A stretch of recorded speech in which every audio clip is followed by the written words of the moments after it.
जाण्यापूर्वी काश्मीर खोऱ्यातील दहशतवाद्यांनी केलेल्या अमानवी व माणुसकीला काळिमा फासणाऱ्या हल्ल्याचा निषेध व्यक्त करताना या हल्ल्यात मृत्यू पावलेल्या निष्पाप पर्यटकांना आदरांजली आपण अर्पण करूया। कुटुंबियांना सवेदना धीर देऊया। 2 मिनिट आपण मौन पाळूया।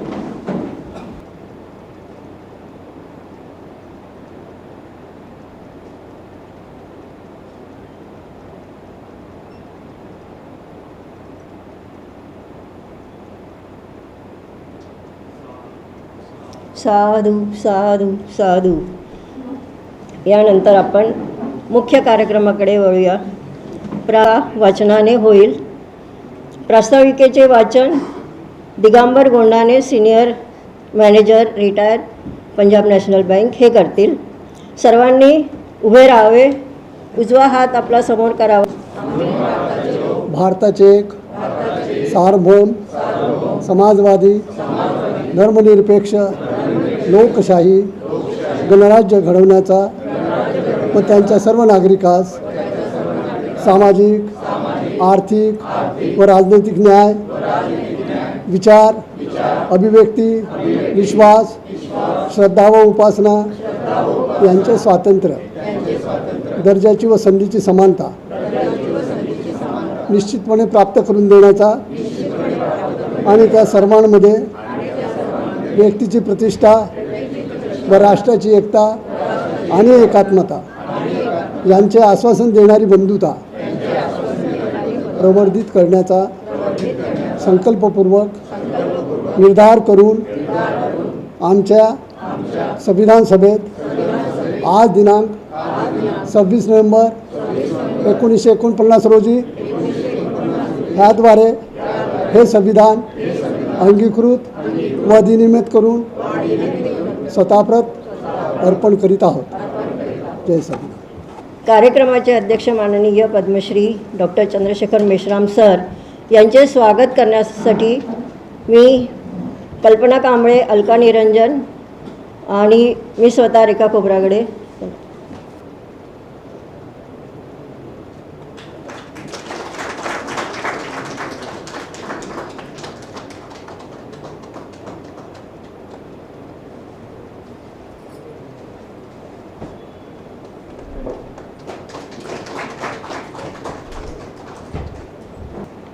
आजचे मुख्य अतिथी माननीय विपिन कुमार, कलेक्टर नागपूर यांचे स्वागत करण्यासाठी मी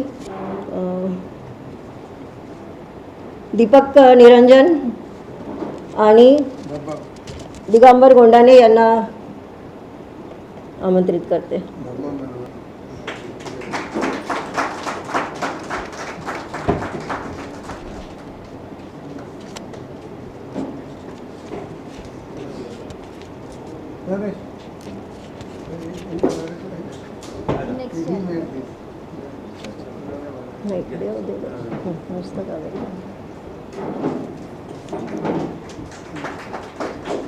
यानंतर विशेष अतिथी माननीय विनायक महामुनी, CEO तथा प्रशासक, जिल्हा परिषद नागपूर यांचे स्वागतसाठी मी शिरीष कांबळे, हरिदास बेले आणि गौतम मेश्राम आलेले, त्यांनी कृपया सरांचे स्वागत करावे।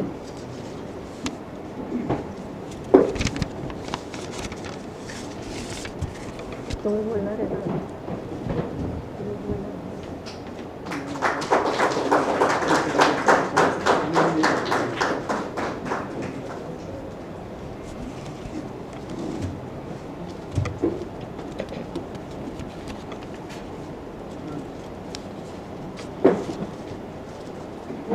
धन्यवाद सर्वांचे।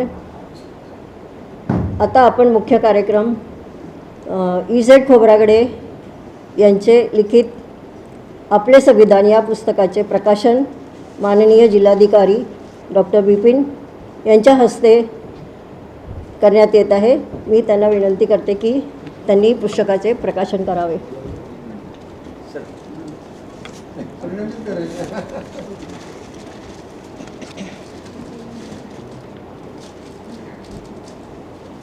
आपले संविधान हे पुस्तकाचे 8वी आवृत्तीचे प्रकाशन आज इथे होत आहे.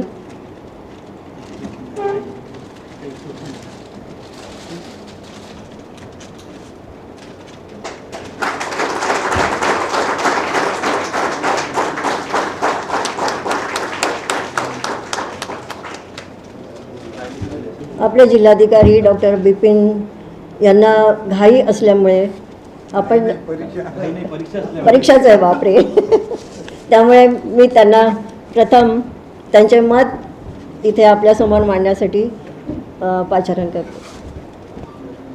आमचे वरिष्ठ इजेड खोब्रागडे सर त्यांनी जे पुस्तक लिहिलेलं आहे आपल्या भारतीय कॉन्स्टिट्यूशनवर आपले संविधान, त्या पुस्तकाच्या विमोचन या कार्यक्रमानिमित्त मंचावर असलेले आमचे अजून एक माझे मेडिकलचे सिनियर आणि पद्मश्री मेश्राम सर, ते आमचे PJ चंदीगडला आमचे खूप वरिष्ठ सिनियर आहेत, कारण त्यांनी आणि मी दोघांनी पण आम्ही त्याच ठिकाणी येऊन आमचं पोस्ट ग्रॅज्युएशनला ॲडमिशन घेतले असेल, त्यांचंही मी इथे स्वागत करतो.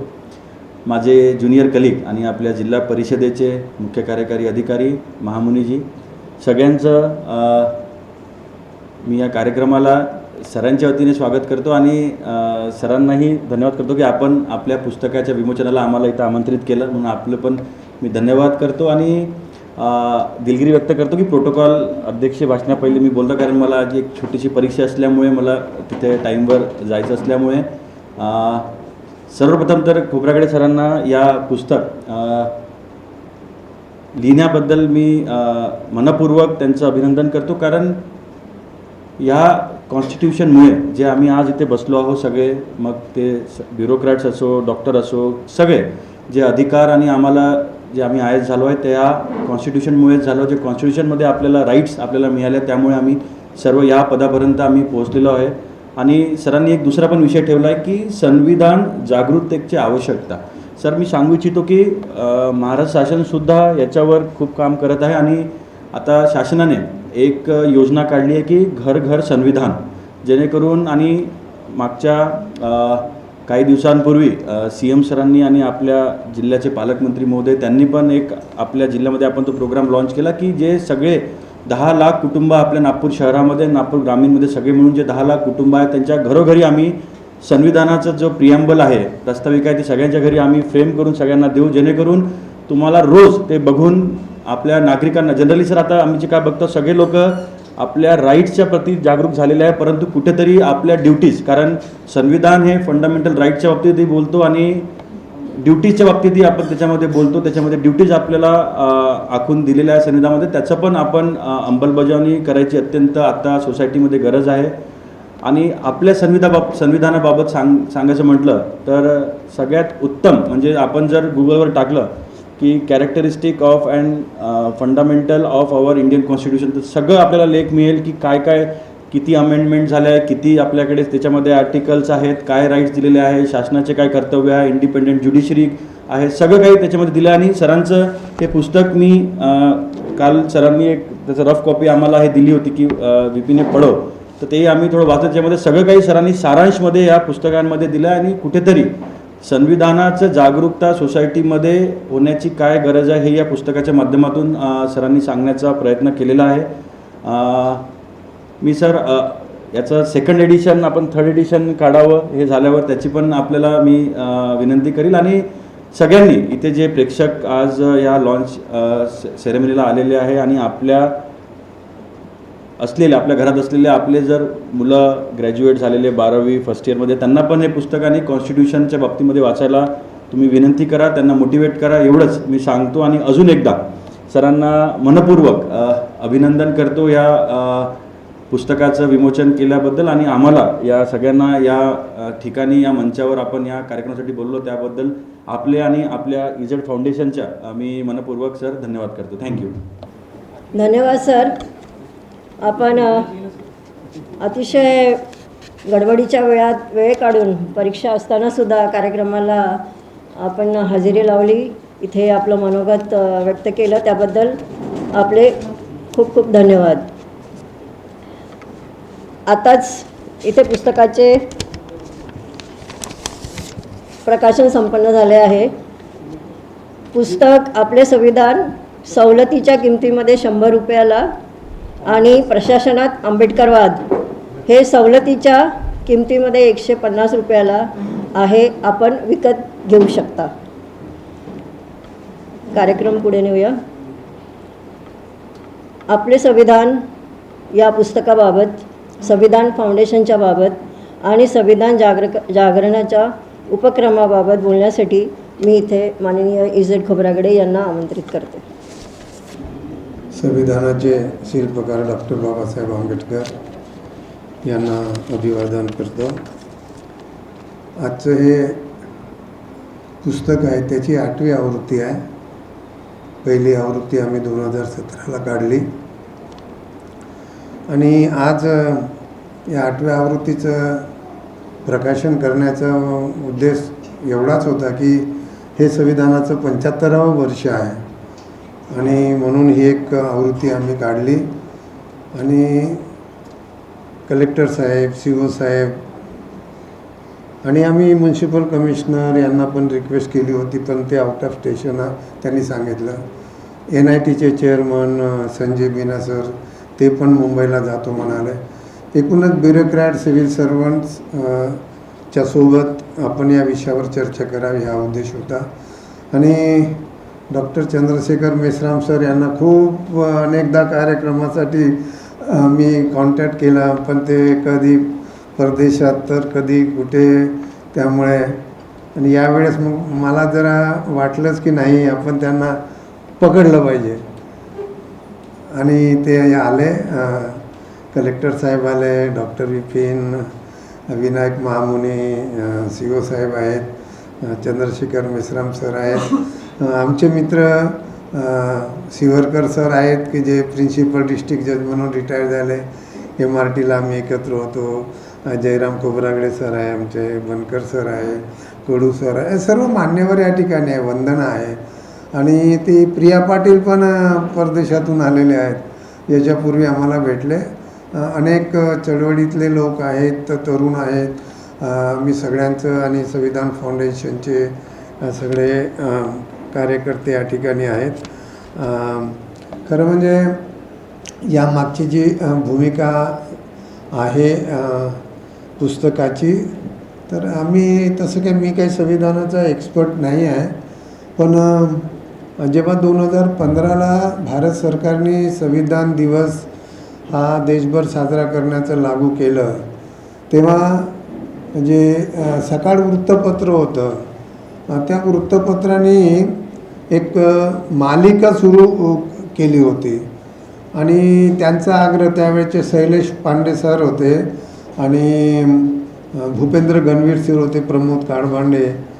तर ते म्हणाले की तुम्ही नागपूर जिल्हा परिषदमध्ये शिव असताना तुम्ही हे शाळेतून वाचन सुरू केलं, संविधान दिवस केला, नंतर पुढे पुढे ते महाराष्ट्रात झालं, आता देशात झालं. तर जागर नावाचं लेख मालिका त्यांना वर्षभर चालवायची होती. तर ते म्हटले तुम्ही लिहा 500 शब्दाचं एक लेख दर 15 दिवसांनी लिहा. तर तो मग मी पण आपोआप वृत्तपत्राची संधी आली, नॉर्मली अशी संधी मिळत नाही. तर मी पण विचार केला चला आपण लिहूया आणि मी त्याने आपलं पण वाचन होईल.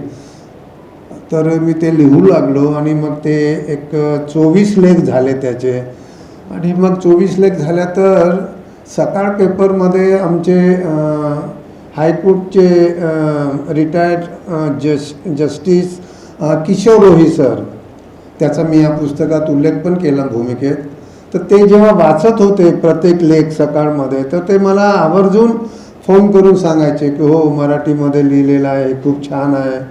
आता ते स्वतः कॉन्स्टिट्यूशनल एक्सपर्ट आहेत, हायकोर्ट जज पण आहेत, पण त्यांचा विषय पण कॉन्स्टिट्यूशन लॉचा आहे. तर ते मराठीत असल्यामुळे त्यांना वाटलं की नाही समजासाठी सोपं आहे. तर त्यांनी सजेस्ट केलं की याचं पुस्तक करा तुम्ही. तर त्यांच्या सल्ल्यानुसार मग ते पुस्तक केलं आणि ते 2017ला पहिली आवृत्ती झाली आणि आत्ता ही 8वी आवृत्ती आहे. मी प्रथम सर्व पाहुण्यांच्या मनापासून मी संविधान फाउंडेशनच्या वतीने आभार मानतो. आजच्या कार्यक्रमाचं जे संचलन आहे त्या माझ्या पत्नी करतायत, मिसेस रेखा खोब्रागडे करतायत. ते सूत्रधार महिला असली की खूप चांगलं असते आणि पत्नी असली तर अजून चांगलं असते. तर ज्यांची पत्नी सूत्रधार आहे त्याचं घर चांगलं आहे आणि त्यामुळे पत्नीला सूत्रधार केलंच पाहिजे. आणि आता काळ बदलला, संविधानाने जे समानतेचे अधिकार दिले आहेत त्याहूनही महिलांना जास्त अधिकार दिले. वंदना हसते आहे, ती पण चळवळीत काम करते. तर त्यामुळे हे खूप चांगलं आहे. पत्नी आता आम्ही जरी प्रशासनात होतो, मी पण 29 वर्ष होतो, तर आपण जरी कार्यालयामध्ये आपण बॉस असलो तरी विनायक घरी बॉस आपलं कोणतरी असतं. त्यामुळे त्या बॉसचा आपल्यावर एक चांगला नैतिक दबाव असतो आणि ते बिघडण्यापेक्षा घडवण्याचं काम करत असतात. हा माझा पण अनुभव आहे. त्यामुळे मी प्रशासनामध्ये एक त्यांचं प्रोत्साहन असते आणि एक चांगली समाजात ओळख पण निर्माण होत असते. त्याच्यामुळे मी नेहमी हे सांगत असतो जिथे कुठे मी कार्यक्रमाला जातो. मी माझ्या प्रशासकीय अनुभवावर आतापर्यंत 3 पुस्तकं लिहिलेले आहेत. माझी सुरुवात अनेकांना माहीत आहे, गडचिरोली जिल्ह्यातल्या नक्षलग्रस्त भागातून झाली 1984 पासून. तर तिथल्या अनुभवावर मी एक पुस्तक लिहिलं, आणखी एक पाऊल, मराठीत. आणि त्याचं प्रकाशन 2015ला विदर्भ साहित्य संघात डॉक्टर प्रकाश आमटे आणि मंदाकिनी आमटे यांच्या हस्ते झालं. दुसरं पुस्तक मग परत स्टोरी रूपामध्ये मी प्रशासनातले समाजशास्त्र हे पुस्तक लिहिलं. त्याची पण अशी स्टोरी झाली की महाराष्ट्र टाइम्समध्ये श्रीपाद अपराजित संपादक ते म्हणाले की तुम्ही प्रशासकीय अनुभवावर, तर त्याचं हेडलाईन होतं लेखमालिकेचं की माणूस व्यवस्था. तर ते म्हटले तुमचा अनुभव आहे तर तुम्ही लिहा. तर ते 250-300 शब्दामध्ये ते लिहित होतो मी. ते संपल्यानंतर पुन्हा सकाळवाल्यांनी एक लेखमालिका सुरू केली होती की तेवढे तुमच्या अनुभवावर लिहा. तर हे लेख लिहिल्यानंतर मला वाटलं की आपण याचं पुस्तक करावं. तर त्यामुळे ते प्रशासनातले समाजशास्त्र हे एक पुस्तक केलेलं आहे. त्याचं प्रकाशन मात्र पुण्याच्या सावित्रीबाई फुले विद्यापीठामध्ये झालं. आणि मग तिसरं पुस्तक आत्ता त्याचं प्रकाशन दीक्षाभूमीच्या हा कुंभारे सभागृहामध्ये आत्ता 29 डिसेंबर 2024ला झालं. त्या पुस्तकाचं नाव आहे प्रशासनात आंबेडकरवाद. आता प्रशासनात आंबेडकरवाद हा शब्द, आंबेडकरवाद वाढलं की प्रशासनातल्या लोकांना काही ना काहीतरी असं हलचल होत असते. आंबेडकरवाद हे कॉन्स्टिट्युशनलिझम आहे आणि कॉन्स्टिट्युशनलिझम हे नॅशनलिझम पण आहे. आणि त्यामुळे खऱ्या अर्थी जर राष्ट्रवाद असेल, नॅशनलिझम असेल, तर तो आंबेडकरवादात आहे, तो विचारात आहे. त्यामुळे प्रशासनात काम करणाऱ्या लोकांनी किमान बाबासाहेब, आणि बाबासाहेब संविधानाचे निर्माते आहे, त्याचा मोठा इतिहास आहे. तर अशा पद्धतीचं ह्या पुस्तकाची रचना झालेली आहे. आणि मी तसा रायटर नाही आहे, पण हा जो प्रवास आहे, आता शिवसाहेब या ठिकाणी आहेत तर त्यांच्या माहितीसाठी सांगतो. त्या पुस्तकात जे बुकलेट दिलेलं आहे संविधान ओळख, त्यामध्ये काही डॉक्युमेंटेशन आहे, त्याच्यातली स्टोरी आहे. म्हणजे हे असं काही ठरवून केलेलं काम नाही आहे, पण असं वाटलं आहे की ज्या संविधानाने आपल्याला संधी दिली तर आपण संविधानाप्रती जागृतीचं काहीतरी काम हे केलं पाहिजे ना. त्या भावनेने हे झालेलं काम आहे आणि ते पुढे होत गेलं. नागपूर जिल्ह्यात झालं, ते नंतर वर्धा जिल्ह्यात झालं, ते समाज कल्याण म्हणून झालं, पुढे पाठपुरावा झाला, शाळेच्या पहिल्या पानावर प्रियांबल आलं.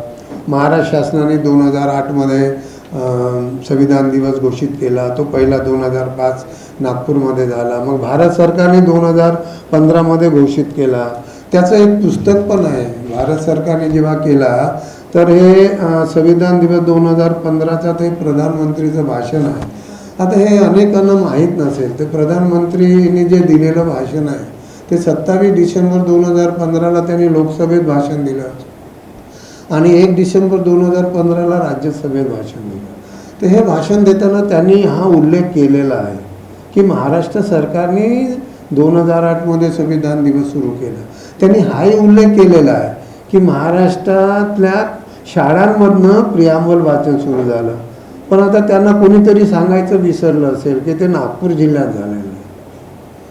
नॉर्मली कोणी सांगावं लागतं, ब्युरोक्रॅटनी सांगावं लागतं. तर ते म्हणाले की हा अतिशय चांगला उपक्रम आहे की शाळेतून आपण ते वाचन करतो आणि मग आत्ता आपण 2015पासून आपण देशभर करतो, तर तो उत्सव म्हणून झाला पाहिजे. अशा अनेक गोष्टी या भाषणामध्ये आहे. हिंदीमधलं ते भाषण आहे. मी यासाठी याचा उल्लेख केला की याची दखल त्यावेळेस प्रधानमंत्र्यांनी केली आहे. ती काय आता नागपूरची दखल जरी घेतली नसेल तरी हे फॅक्ट आहे की हे सुरुवात तिथून झाली आहे, नागपूर जिल्ह्यातून झालेली आहे.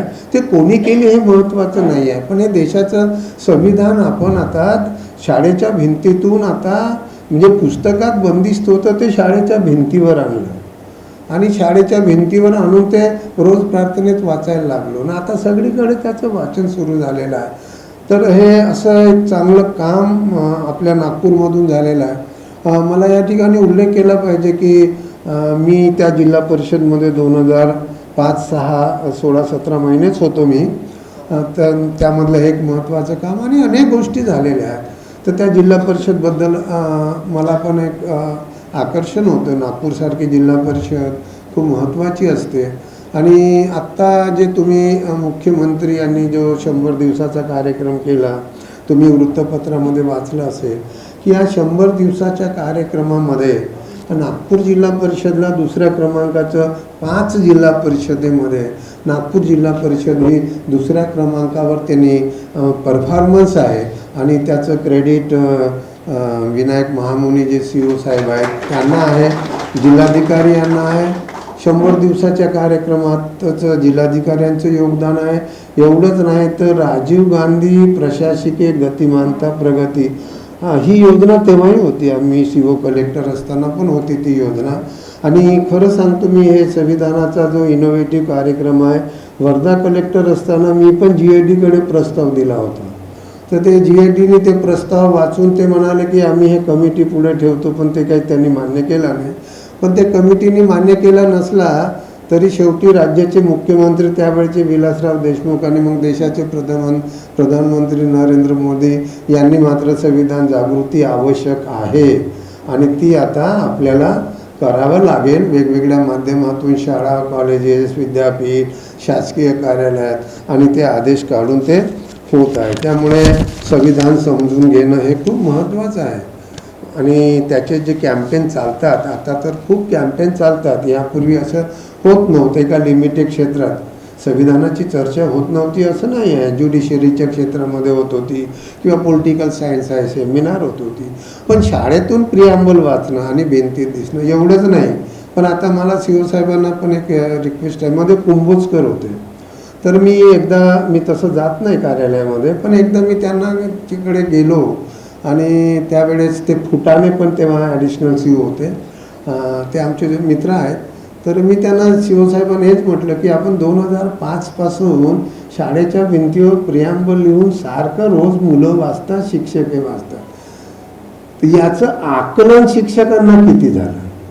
म्हणजे जी गोष्ट आम्ही रोज वाचतो तर त्याचं आकलन झालं पाहिजे ना. आकलनची पद्धत मग आपल्याला ठरवावी लागेल. तर सिंपल पद्धत आपल्याला अशी ठरवता येईल की न पाहता अचूकपणे प्रिॲम्बल शिक्षक लिहून दाखवतील का, ही एक पद्धत होईल. एकच पान लागेल. तर मी त्यांना सजेस्ट केलं की आपण अशी एक परीक्षा घेऊ नागपूर जिल्हा परिषदच्या शिक्षकांसाठी. जवळजवळ आता तर त्याला 2 दशक झाले, 20 वर्ष झाले, 2005 ते 25. ही 3-4 वर्षापूर्वीची गोष्ट आहे. ते नंतर इथे भंडाऱ्याला कलेक्टर.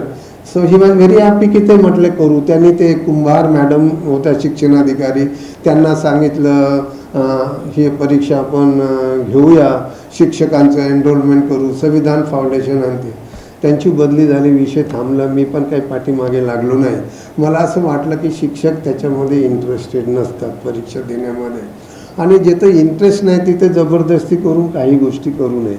हे काही अकॅडमिक नाही आहे की आपला काही हे संविधानाचं वाचन हा आपल्या इंटरेस्टचा विषय असला पाहिजे. तो स्वतःहून तो स्वीकारला पाहिजे. तर तो एक विषय राहिला. त्याच्यामुळे ते त्याचं आकलन. आणि दुसरं असं की ठीक आहे त्यावेळेस सुरू झालं तर ते एक नंतर सहारिया साहेब ॲडिशनल CS होते. तर त्यांच्या मागे लागून आम्ही एक GR काढून घेतला. तो 4 फेब्रुवारी 2013चा GR. हे एवढ्यासाठी सांगतो मी की हे संविधान जागृतीची आवश्यकता जे म्हणतो आपण, तर ते हे कॅम्पेन सरकारच्या माध्यमातून झालं तर त्याची व्यापकता मोठी आहे. ते अनेक ठिकाणी जातं. म्हणजे आता शाळेतून जर केलं तर नागपूर जिल्ह्याच्या शाळेत केलं तर 2,000 शाळा असतील, 3-4 लाख विद्यार्थी असतील. म्हणजे हे शासनाचे. मग तुमच्या CBSEच्या इतर शाळा आहेत, त्याच्यानंतर तुमच्या पब्लिक स्कूल्स आहेत. आजही आपण बघितलं तर पब्लिक स्कूल किंवा इतर ठिकाणी प्रियांबल वाचतीलच, याची काही गॅरंटी नाही. म्हणजे शंकरनगर चौकातली सरस्वती शाळेच्या आधी आम्ही जेव्हा सुरुवात केली तेव्हा माध्यमिकच्या शिक्षणाधिकाऱ्याच्या माध्यमातून आम्ही तो बंधन घातलं होतं की तुम्ही लिहिलं का, ते त्यावेळेस लिहिलेलं दिसायचं. आता त्या शाळेचं रिनोव्हेशन झालं, त्यामुळे दर्शनी भागात दिसत नाही, आतमध्ये आहे की नाही मला माहीत नाही.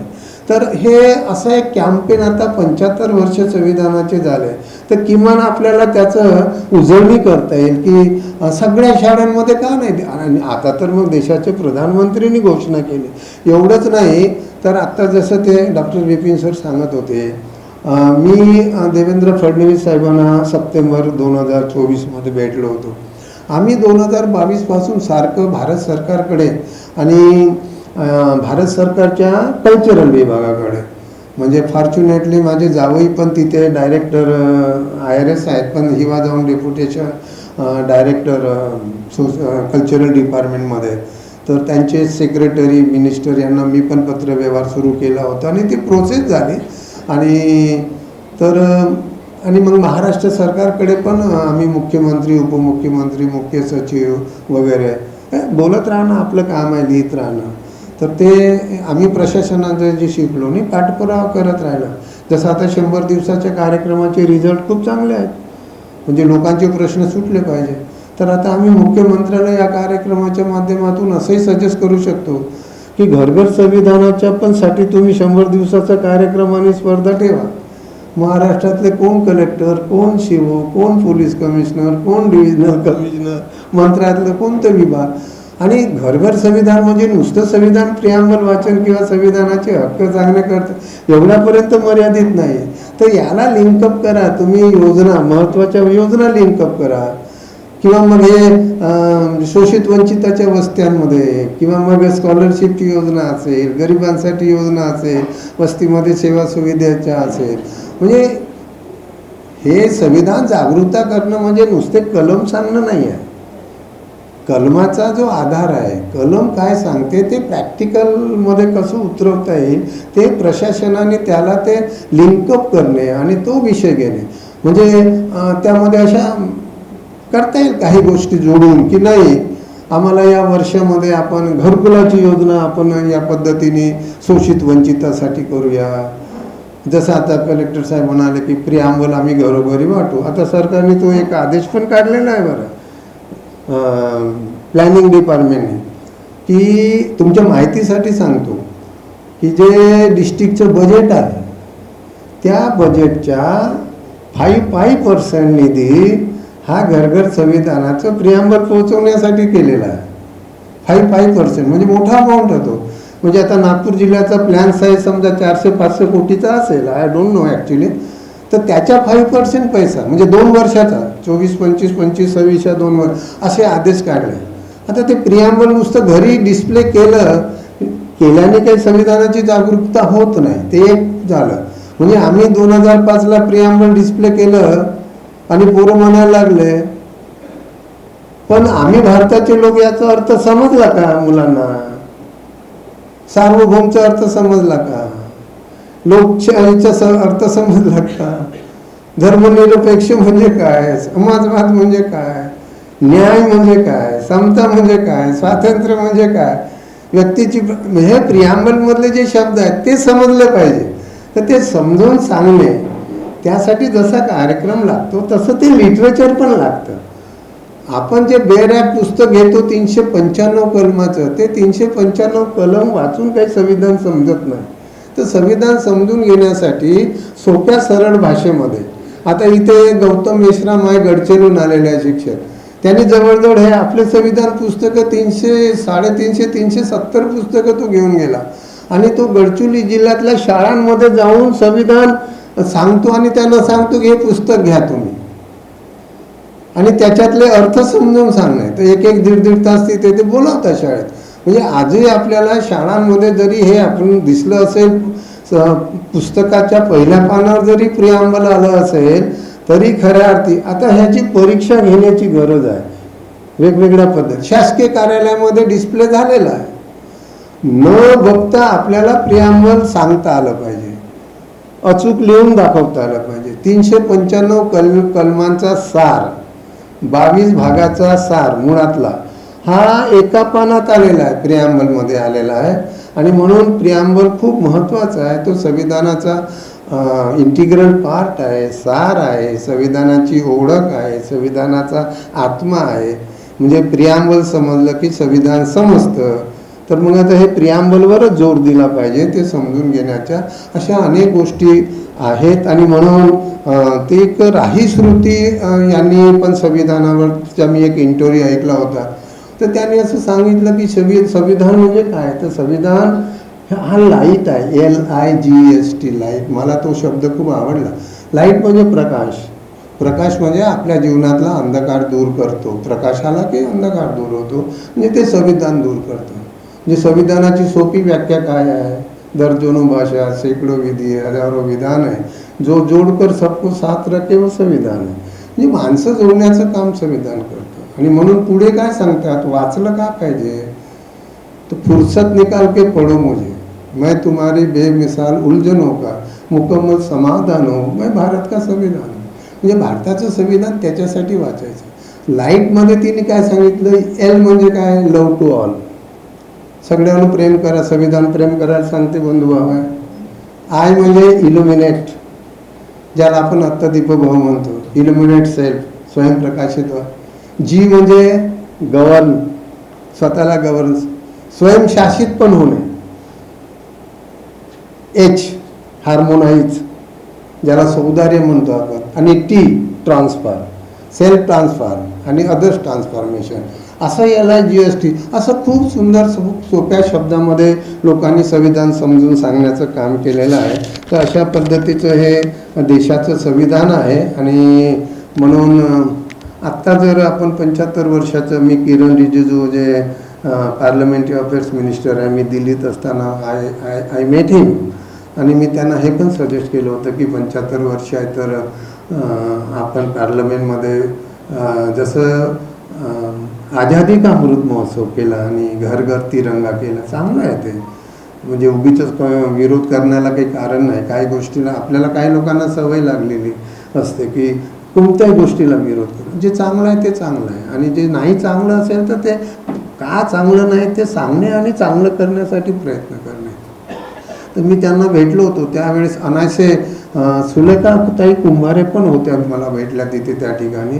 आणि मी किरण रिजिजूंना असं म्हणालो होतो की पार्लमेंटमध्ये तुम्ही असं 2 दिवसाची चर्चा घडवून आणली पाहिजे.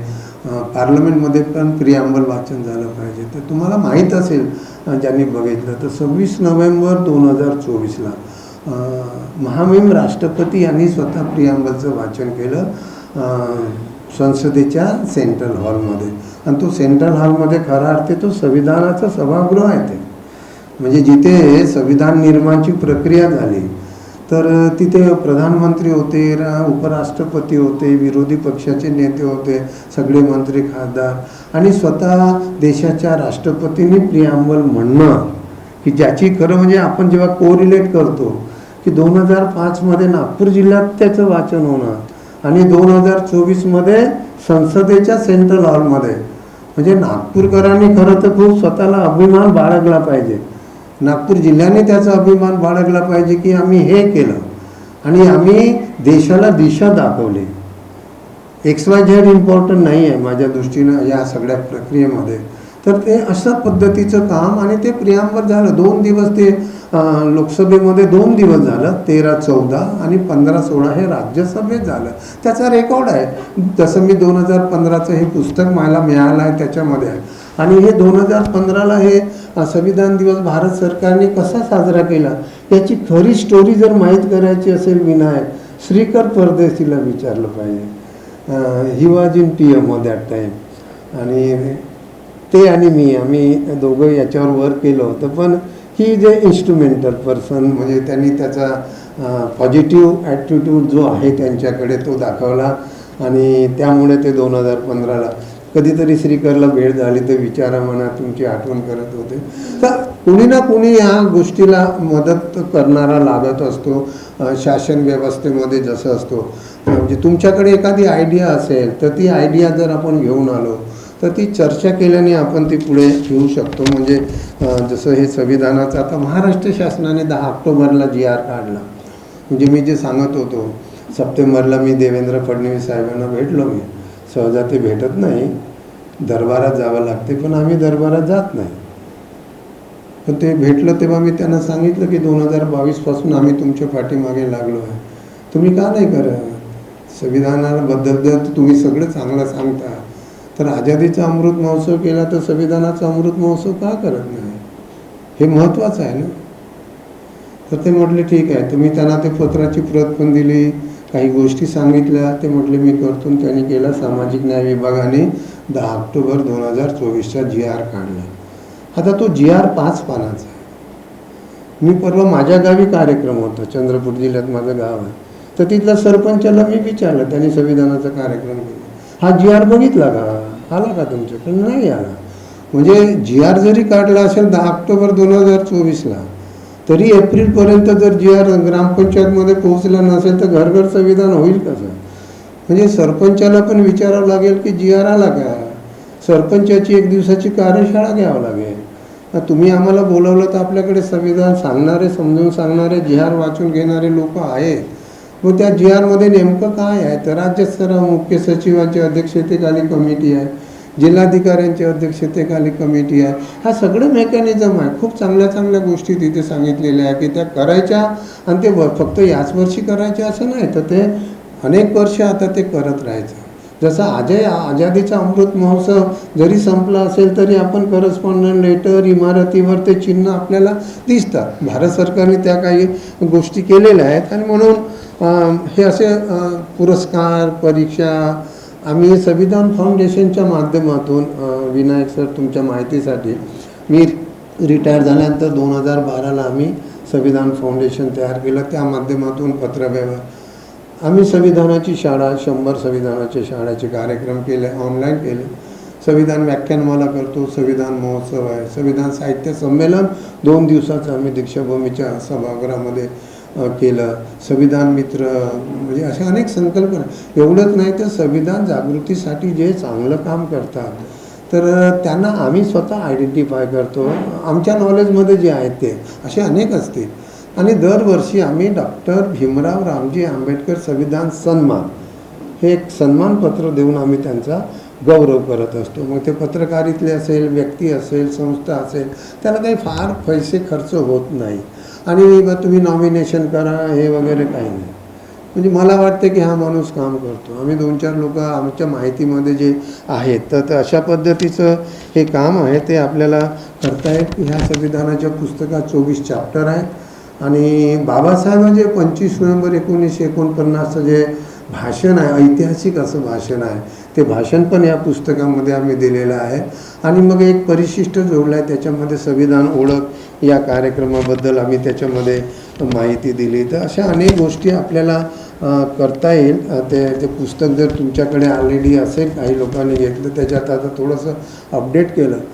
प्रियांबलवर एक पुस्तक इंडिपेंडंट करण्याचा आमचा विचार आहे या वर्षात. आणि ते गौतम मेश्रामला पण मी सांगितलेलं आहे की प्रियांबलमधला प्रत्येक शब्द, मी माधुरीला पण एकदा बोललो होतो की आम्ही भारताचे लोक यावर एक तो निबंध लिहिल्यासारखा लिहायचा. आणि तो निबंध असा लिहायचा की जसं शाळेतल्या धडा असतो तर तो मुलांना तो समजला पाहिजे असं लिहायचं. म्हणजे त्याला खूप विद्वतेचं नाही लिहायचं. ते फार कोटेशन हे ते तत्त्वज्ञानी लोकांनी, घटनातज्ञांनी काय सांगितलं ते राहू द्या बाजूला. आम्ही भारताचे लोक म्हणजे त्याला अर्थ समजला पाहिजे. ते मनोरंजनात्मक स्टोरीच्या रूपात कसं लिहिता येईल. काय 10-12 शब्द आहेत प्रियांबलमध्ये महत्त्वाचे, ते प्रत्येक शब्दावर लिहिणे आणि त्याचं एक पुस्तक करणे असा एक प्रयत्न आहे. आणि बघूया आता या वर्षामध्ये 26 नोव्हेंबरच्या आधी केला पाहिजे. माहितीसाठी दुसरं आम्ही वाकफार संविधान करतो. या वर्षीचं तुम्हाला विनायक, तुम्हाला आमचं इन्व्हिटेशन आहे. डिव्हिजनल कमिशनर, कलेक्टर साहेब हे येतात तिथे. वाकफार संविधानमध्ये धम्मा मनवर आहे, अतुल खोब्रागडे आहेत, त्यांची युवकांची टीम आहे आणि समाजातल्या अनेक अकराद सोसायटी लोक येत असतात, लहानापासून तर सिनियर सिटीजनपर्यंत सगळ्या जाती धर्माचे लोक येतात आणि ते आम्ही अण्णाभाऊ साठेपासून ते निघतं आणि इकडे संविधान चौकसुद्धा नाव जे आहे ते आपल्या प्रयत्नाने झालेलं आहे आणि त्याचं क्रेडिट पण मी नितीन गडकरी साहेबांना देईन, कारण त्यांनी पुढाकार घेतला आणि 3 भाषेतलं जे संविधानाचं स्तंभ प्रियांबल जो दिसतो आहे तिथे तो पण त्याच्यासाठी पण त्यांची मदत झाली. म्हणजे ज्यांची मदत झाली त्यांचा उल्लेख आपण केला पाहिजे, त्यांच्याबद्दल त्यांचं अभिनंदनही केलं पाहिजे, आभारही मानलं पाहिजे आणि ते देशात पहिल्यांदा झालं. जसं नागपूर जिल्ह्यात देशात पहिल्यांदा आपण संविधान वाचन केलं जिल्ह्यातल्या शाळातून, तसं तो संविधान चौक NMCने ठराव करून केलेला आहे आणि तो प्रियांबलसुद्धा NMCने पैसे खर्च करून केलेला आहे. यानंतर मग देशात सगळीकडे ते व्हायला लागले. त्यामुळे खऱ्या अर्थी नागपूरने संविधान जागरूकतेसाठी त्याची आवश्यकता आहे, पण नुसती आवश्यकता असून नाही की ते कोण्या पद्धतीने. संविधान चौक ह्या चळवळीचं केंद्र आहे, आंदोलनाचं केंद्र आहे. तिथे अजून तिथे अनेक काही गोष्टी करायच्या आहेत. खरं म्हणजे मी ते अभिजित चौधरी सरांना याच्यासाठी मी भेटणार आहे त्यांना या कामासाठी. तर आधीचे अभिजित बांगर होते, तर त्यांनी खूप पुढाकार घेऊन ते प्रियांबलचं त्यांनी काम केलं. 2 दिवस ते आता इल्युमिनेट पण होते 25 आणि 26 नोव्हेंबरला संविधान चौक. तर तसं सरकारचं ते कामच आहे. म्हणजे भारत सरकारने जर घोषणा केली आणि तो उत्सव म्हणून साजरा करा असं देशाचे प्रधानमंत्री सांगतात, तर ते वऱ्याज ते केलंच पाहिजे. ते सगळ्यांनी प्रत्येक गोष्टीला काही रिटर्न इन्स्ट्रक्शनची अपेक्षा नसते, आवश्यकता पण नसते. तर हे अशा पद्धतीचं काम संविधान फाउंडेशनच्या वतीने अजून अनेक गोष्टी संविधान फाउंडेशनच्या वतीने सुरू केलेल्या आहेत. तर या अमृत महोत्सवी वर्षामध्ये वसंतराव पुरके सरांनी शालेय पुस्तकामध्ये ते शिक्षण मंत्री असताना त्याचा तो प्रियांबल छापून आणलं. म्हणजे त्यांच्याही नावाचा उल्लेख केला पाहिजे. विलासराव देशमुख साहेबांनी 2008मध्ये केलं ते. तर असे अनेकांचे जरी आपण पाठपुरावा करत असलो तरी सत्तेमध्ये असलेला माणूस जोपर्यंत ते तुमचं म्हणणं स्वीकारत नाही ना त्याच्यावर निर्णय घेत नाही तोपर्यंत आपण सांगत राहू, हे ठीक आहे, सांगत राहिलं पाहिजे, आज न उद्या होईल. तर हा जो प्रवास आहे एकूणच संविधान फाउंडेशनच्या वतीने अनेक जसा हा कार्यक्रम आहे. आम्ही 2023ला महाराष्ट्र दिनी संविधान चौकामध्ये संविधान वाचन कार्यक्रम केला होता आणि आत्ता 26 जानेवारीला आम्ही तिथे संविधान चौकात आम्ही राष्ट्रध्वज फडकवला तिथे पहिल्यांदा संविधान चौकामध्ये. तर 26 जानेवारीला राष्ट्रध्वज सगळीकडे गणराज्य दिवस म्हणून होतो, पण संविधान चौकात होत नव्हता. तो धम्मा मनवरची ती आयडिया होती आणि ती आपण एक्झिक्यूट केली ती आयडिया सगळ्यांनी. खूप चांगलं वाटलं ते. आता येत्या 26 नोव्हेंबरला खरं तर प्रशासन आणि संविधान फाउंडेशन इतर संस्था मला वाटतं एक चांगला कार्यक्रम, एक दिशादर्शक काय ते उपाध्याय सर जे CP होते भूषण कुमार उपाध्याय, तर आम्ही जेव्हा वाकफार संविधानची रॅली पोहोचत होती तेव्हा ते पोलीस बँड देत होते अर्धा तास आधी आणि त्याला स्वतः पोलीस बँड तो फ्री ऑफ कॉस्ट देत होते. जरी त्यांचे नियम होते तरी देत होते. त्यांची बदली झाल्यानंतर आम्ही नंतर आलेल्या CPकडे आम्ही रिक्वेस्ट केली तर ते म्हटले नाही देत आम्ही. आता संविधानासाठी नाही देत म्हणाले तर आपण काय समजून सांगायचं. ते एवढे CP लेवलचे अधिकारी आहे, आर्ग्युमेंट करणं आम्हाला जमत नाही ना आम्ही करत पण नाही. आर्ग्युमेंट करून काही प्रश्न सुटत पण नाही. संविधानाच्यासाठी तुम्हाला स्वतः अपील झालं तुम्ही द्या. उपाध्याय सरांना ते चांगलं वाटत होतं. ते म्हटले मी जोपर्यंत CP आहे तोपर्यंत पोलीस बँड इथे येऊन राष्ट्राचे गाणे म्हणेल, देशभक्तीचे गाणे, बाबासाहेबांच्या पुतळ्याला सलामी करतील, संविधान प्रास्ताविकेची धून म्हणतील. हे खूप चांगलं वाटतं. प्रशासन हे दिसलं पाहिजे, संविधान दिनी हे दिसलं पाहिजे. तर यावर्षी आम्ही असा प्रयत्न करू धम्मा की 26 नोव्हेंबरला पण संविधान चौकात ते जे 3 भाषेचं प्रियांबल आहे तिथे पण आपल्याला राष्ट्रध्वज आता राष्ट्रध्वज फडकवायला काही बंधन नाही आहे. ते एवढंच की त्याचं जे नियम पाळले पाहिजे ते नियम पाळून सन्मान करून आपल्याला रोज राष्ट्रध्वज फडकवता येते. तर त्यामुळे यावर्षी 26 नोव्हेंबरला त्या ठिकाणी राष्ट्रध्वज पण फडकवता येईल. आणि जसा प्रजासत्ताक दिवस हा राष्ट्रीय सण आहे तसा 26 नोव्हेंबर हा सुद्धा राष्ट्रीय सण म्हणून देशाने साजरा केला पाहिजे. याच पुस्तकातलं जर तुम्ही प्रधानमंत्री यांचं भाषण ऐकलं तर ते यावर जास्त भर देतात. त्यांचं म्हणणं आहे की 26 नोव्हेंबर आधी आहे आणि 26 जानेवारी नंतर आहे. म्हणजे 26 जानेवारीची याचा जन्म हा 26 नोव्हेंबरमधून झालेला आहे. त्यामुळे 26 नोव्हेंबर ही ऐतिहासिक घटना आहे. संविधान सभेने मान्य केलेलं आहे ते. आणि 26 जानेवारी 2 महिन्यांनी आपण प्रजासत्ताक दिवस का करतो तर त्याला फ्रीडम मुवमेंटचा काँग्रेस पार्टीचा इतिहास आहे की ते संपूर्ण स्वराज्य 26 जानेवारी 1930ला साजरा केला होता दिवस तेव्हापासून. आणि जेव्हा 26 नोव्हेंबर 1949ला संविधान अंगीकृत झालं तेव्हा असं ठरवण्यात आलं की आता आमचा जो दिवस आहे, काँग्रेसचा प्रभाव होता ना त्यामध्ये, तर आमचा जो संपूर्ण स्वराज्याचा आहे तर तो आपण आता लागू करू. प्रजा म्हणजे लोकांचं राज्य, संपूर्ण स्वराज्याची संकल्पना म्हणजे लोकांचं राज्य. आणि त्यामुळे संविधान तयार झाल्यानंतर ते 26 जानेवारीला सुरू झालं. म्हणजे लोकांचं राज्य, प्रजासत्ताक गणराज्य. समजा काँग्रेसने 26 जानेवारी 1930ला ते केलंच नसतं तर काय झालं असतं. 26 नोव्हेंबर 1949ला संविधान दिवस देशात पूर्णतः लागू झाला असता आणि तो दिवस साजरा झाला असता. त्यामुळे आता 2 दिवस साजरे होतात तर त्याच्यात काही चूक नाही. ते होऊ शकतात. जसं 15 ऑगस्ट आपण करतो, आता आपण 26 नोव्हेंबर करतो, त्याला आता राष्ट्रीय दिवस म्हणून करू. प्रजासत्ताक दिवस तर आपण करतो. आता महाराष्ट्र दिवस महाराष्ट्रामध्ये केला, होऊ द्या अनेक दिवस साजरे. तसेही नाहीतरी शासनामध्ये ते GAD ऑर्डर काढते तेव्हा 20-25 दिवस साजरे होत असतात. ते कसे साजरे होतात आम्ही फार जवळून बघितलं आहे. प्रतिमेला माल्यार्पण करणे, हात जोडणे आणि आपापल्या जागेवर जाणे. अनेक पुरुषांचे, महापुरुषांचं माहीत पण नसते आपल्याला की त्यांचं योगदान काय आहे. तर त्यामुळे जो दिवस साजरा करतो त्यामागची जी भूमिका असते सरकारची ते लोकांपर्यंत पोहोचले पण पाहिजे. अनेक कार्यक्रम संविधान फाउंडेशनच्या माध्यमातून आम्ही हे छोटे मोठे कार्यक्रम आहेत. खरं म्हणजे ऑफलाईन कार्यक्रम करायला खूप भीती वाटते. म्हणजे लोक येतील की नाही, सगळ्यांकडे पत्रिका पोहोचवा, ऑनलाईन सांगा, वेळेवर लोक येणार आले नाही, मग आपण कलेक्टर साहेबांना बोलवतो. पद्मश्री आपल्याकडे आहेत, चंद्रशेखर मेश्राम सर आहे, ते आपल्यातले आहेत पण ते पद्मश्री आहेत. मग याचे हे मोठे पण आहे. हे नागपूरचं भूषण आहे, ते जगविख्यात न्यूरोलॉजिस्ट आहेत. म्हणजे आपल्याकडे असलं तर आपण कसं, आपलाच माणूस आहे ना, आपलाच माणूस आहे, पण आपला माणूस मोठा आहे हे आपण मान्य केलं पाहिजे. आणि आपला माणूस मोठा आहे, तो कर्तृत्वाने मोठा आहे, तो सामाजिक आहे, मदत करणारे आहेत, त्याचा सन्मान केलाच पाहिजे.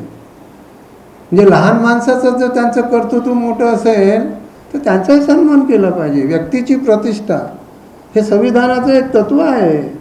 ते आपण समता, स्वातंत्र्य, बंधुत्व, न्यायाबरोबर व्यक्तीची प्रतिष्ठेला खूप जोर दिला पाहिजे. खूप महत्त्वाचं आहे व्यक्तीची प्रतिष्ठा जपणं. त्यामुळे हे असे खूप, मी कलेक्टर साहेबांचा वेळ घेतला जास्त. ते गेले तर म्हटलं ते बोलले असते तर, पण त्यांची परीक्षा होती. ते तर मला आधी म्हणाले की माझं जमेल की नाही. त्यांची परीक्षा करत तर 4:30 वाजता होते. ते प्रिपोन करणार होते, IIMची परीक्षा आहे, पण ते काही जमलं नाही. त्यामुळे आले तर मला सांगितलं मी अर्धा तास बसेल. पण छान आले, बोलले. त्यामुळे मी आपल्या सर्वांचं मनापासून परत संविधान फाउंडेशनच्या वतीने स्वागत करतो. आपल्याकडे काही आयडियाज असतील त्या आयडिया आपण सांगितल्या पाहिजे. 75वं वर्ष संविधानाचं अजून कसं चांगलं करता येईल, ह्या रुटीन गोष्टी आहेत. शासनाच्या GRमध्ये ज्या गोष्टी आहेत, शासनाने सांगितलेल्या गोष्टी आहेत, त्या व्यतिरिक्त पण काही, जसं 26 नोव्हेंबर हा राष्ट्रीय दिवस साजरा करणे, ही आम्ही मागणी केलेली आहे. एवढंच नाही तर कॉलेजेस आणि विद्यापीठामध्ये सेंटर फॉर कॉन्स्टिट्यूशनल स्टडीज, जसं आंबेडकर थॉट असतं, सेंटर फॉर कॉन्स्टिट्यूशनल स्टडीज केलं पाहिजे. हा प्रयोग आम्ही औरंगाबादच्या म्हणजे छत्रपती संभाजीनगरचं जे महात्मा गांधी विद्यापीठ आहे तिथे अंकुशराव कदम कुलपती आहे, माझी भेट झाली. त्यांना सांगितलं, त्यांना खूप आवडलं ते, त्यांनी ते सेंटर सुरू केलं. तर त्यामुळे एवढंच नाही तर आपल्याकडे एक शाळा इथे जाईबाई ज्ञानपीठ, सुधाकर चौधरी, तर त्यांनी मला मागच्या वेळेस 26 नोव्हेंबरच्या काळात कार्यक्रमाला बोलवलं. त्यांनी काय केलं, त्यांनी एक फोल्डर तयार केलं संविधानाच्या प्रिॲम्बलवर काही विषय मांडू, आणि त्यांनी 500 विद्यार्थी जे आयडेंटिफाय केले त्याच्या शाळेतले, आणि त्या 500 विद्यार्थ्याला त्यांनी ट्रेन केलं की हे तुम्हाला संविधानाच्या बेसिक ज्या गोष्टी आहेत ह्या तुम्हाला स्वतः आत्मसात करायच्या आहे. आणि प्रत्येक 500 मुलं आहेत ते मुलं मुली, आणि प्रत्येकाने ज्या भागात राहतात त्याच्या परिसरातल्या 10 लोकांना ते समजून सांगायचं. म्हणजे 500 गुणिला 10 5,000. म्हणजे मला तो प्रकल्प एवढा बिना पैशाचा प्रकल्प आहे. तुमच्या नाहीतरी घरी संविधान कट्टा ज्याला म्हणू आपण, आधी कट्टा चालायचा ना, 10 लोक जिथे बसले जेव्हा आपण चर्चा करतो संविधानाची चर्चा कर, आपल्या घरात 10 लोक बसून आपण संविधानाचं प्रिॲम्बल डिस्प्ले करणं जेवढं आवश्यक आहे त्याहीपेक्षा आवश्यक आहे त्याच्यातल्या शब्दांवर चर्चा करणं. म्हणजे घरघर संविधान हे तेव्हा होईल, नुसतं डिस्प्लेनी होणार नाही. शासनाचे पैसे खर्च होतील प्रिॲम्बल वाटणं. म्हणजे हा प्रयोग मी पण केला 2010ला. मी मोठं ह्या फोटो साईजचं प्रिॲम्बल मी 2000 कॉपीज मी माझे पैसे खर्च करून स्वतःचे, मी जेव्हा इथं विदर्भ वैधानिक विकास मंडळाला ॲडिशनल कमिशनर होतो, समाज कल्याणमधून माझी बदली होऊन मी इथे आलो, तेव्हा म्हटलं काय करूया, आपले घरी प्रिॲम्बल लावूया आणि आधी अधिकाऱ्यांच्या घरी लावूया. म्हणजे अधिकाऱ्याच्या घरी प्रिॲम्बल दिसलं तर लोकांना वाटेल की नाही बा अधिकारी लावतो तर लावलं पाहिजे. कारण आजही काही झालं तरी अधिकाऱ्यांच्या शब्दावर लोकांचा विश्वास आहे, नेत्यांच्या शब्दावर विश्वास आहे, ज्युडिशरीवर लोकांचं कितीही आपण टीका टिप्पणी केली तरी विश्वास आहे. त्यांना असं वाटतं की कलेक्टर साहेब जर बोलले तर होऊनच जाईल, आणि ते वर्षभर मात्र ते त्या स्वप्नामध्ये राहतात, आणि हा विश्वास जपला पाहिजे. तर मी 2000 कॉपीज काढल्या, मी 100 अधिकाऱ्यांना दिल्या. त्याच्यानंतर ज्यांना दिल्या मी त्यांच्या घरी असं जाऊन बघितलं, त्यांनी आपल्या घरी नाही लावल्या आणि कुठे गेल्या तर माहीत नाही. म्हणजे एका प्रतीला मला 6 रुपये खर्च आला. म्हणजे 2000चे 12,000 रुपये सरकारच्या माध्यमातून तशी छापली तर 6 रुपयाच्या ऐवजी त्या प्रतचा खर्च कसा आहे, टेंडर आहे, दुनियाभरच्या गोष्टी आहे. पण ते 2000 छापल्या ते काही कामी नाही आल्या. ते कुठे लोक घेऊन गेले ना कुठे ठेवले माहीत नाही काहीच लोकांनी.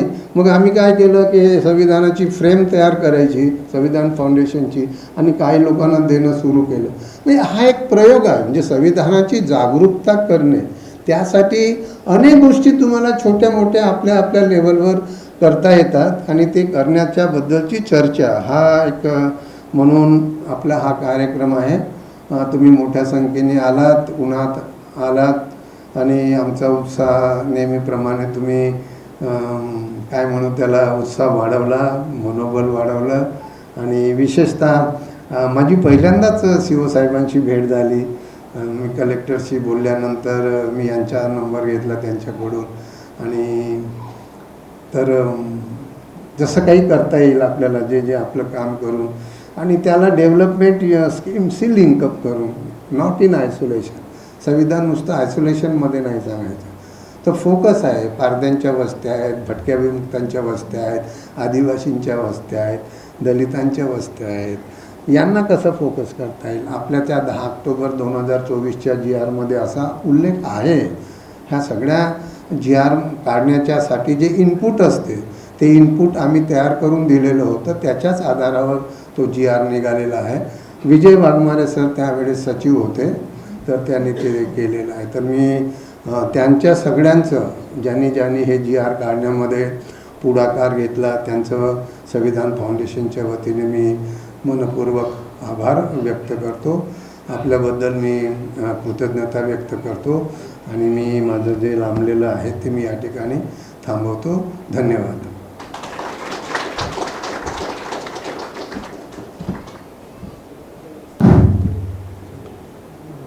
धन्यवाद सर.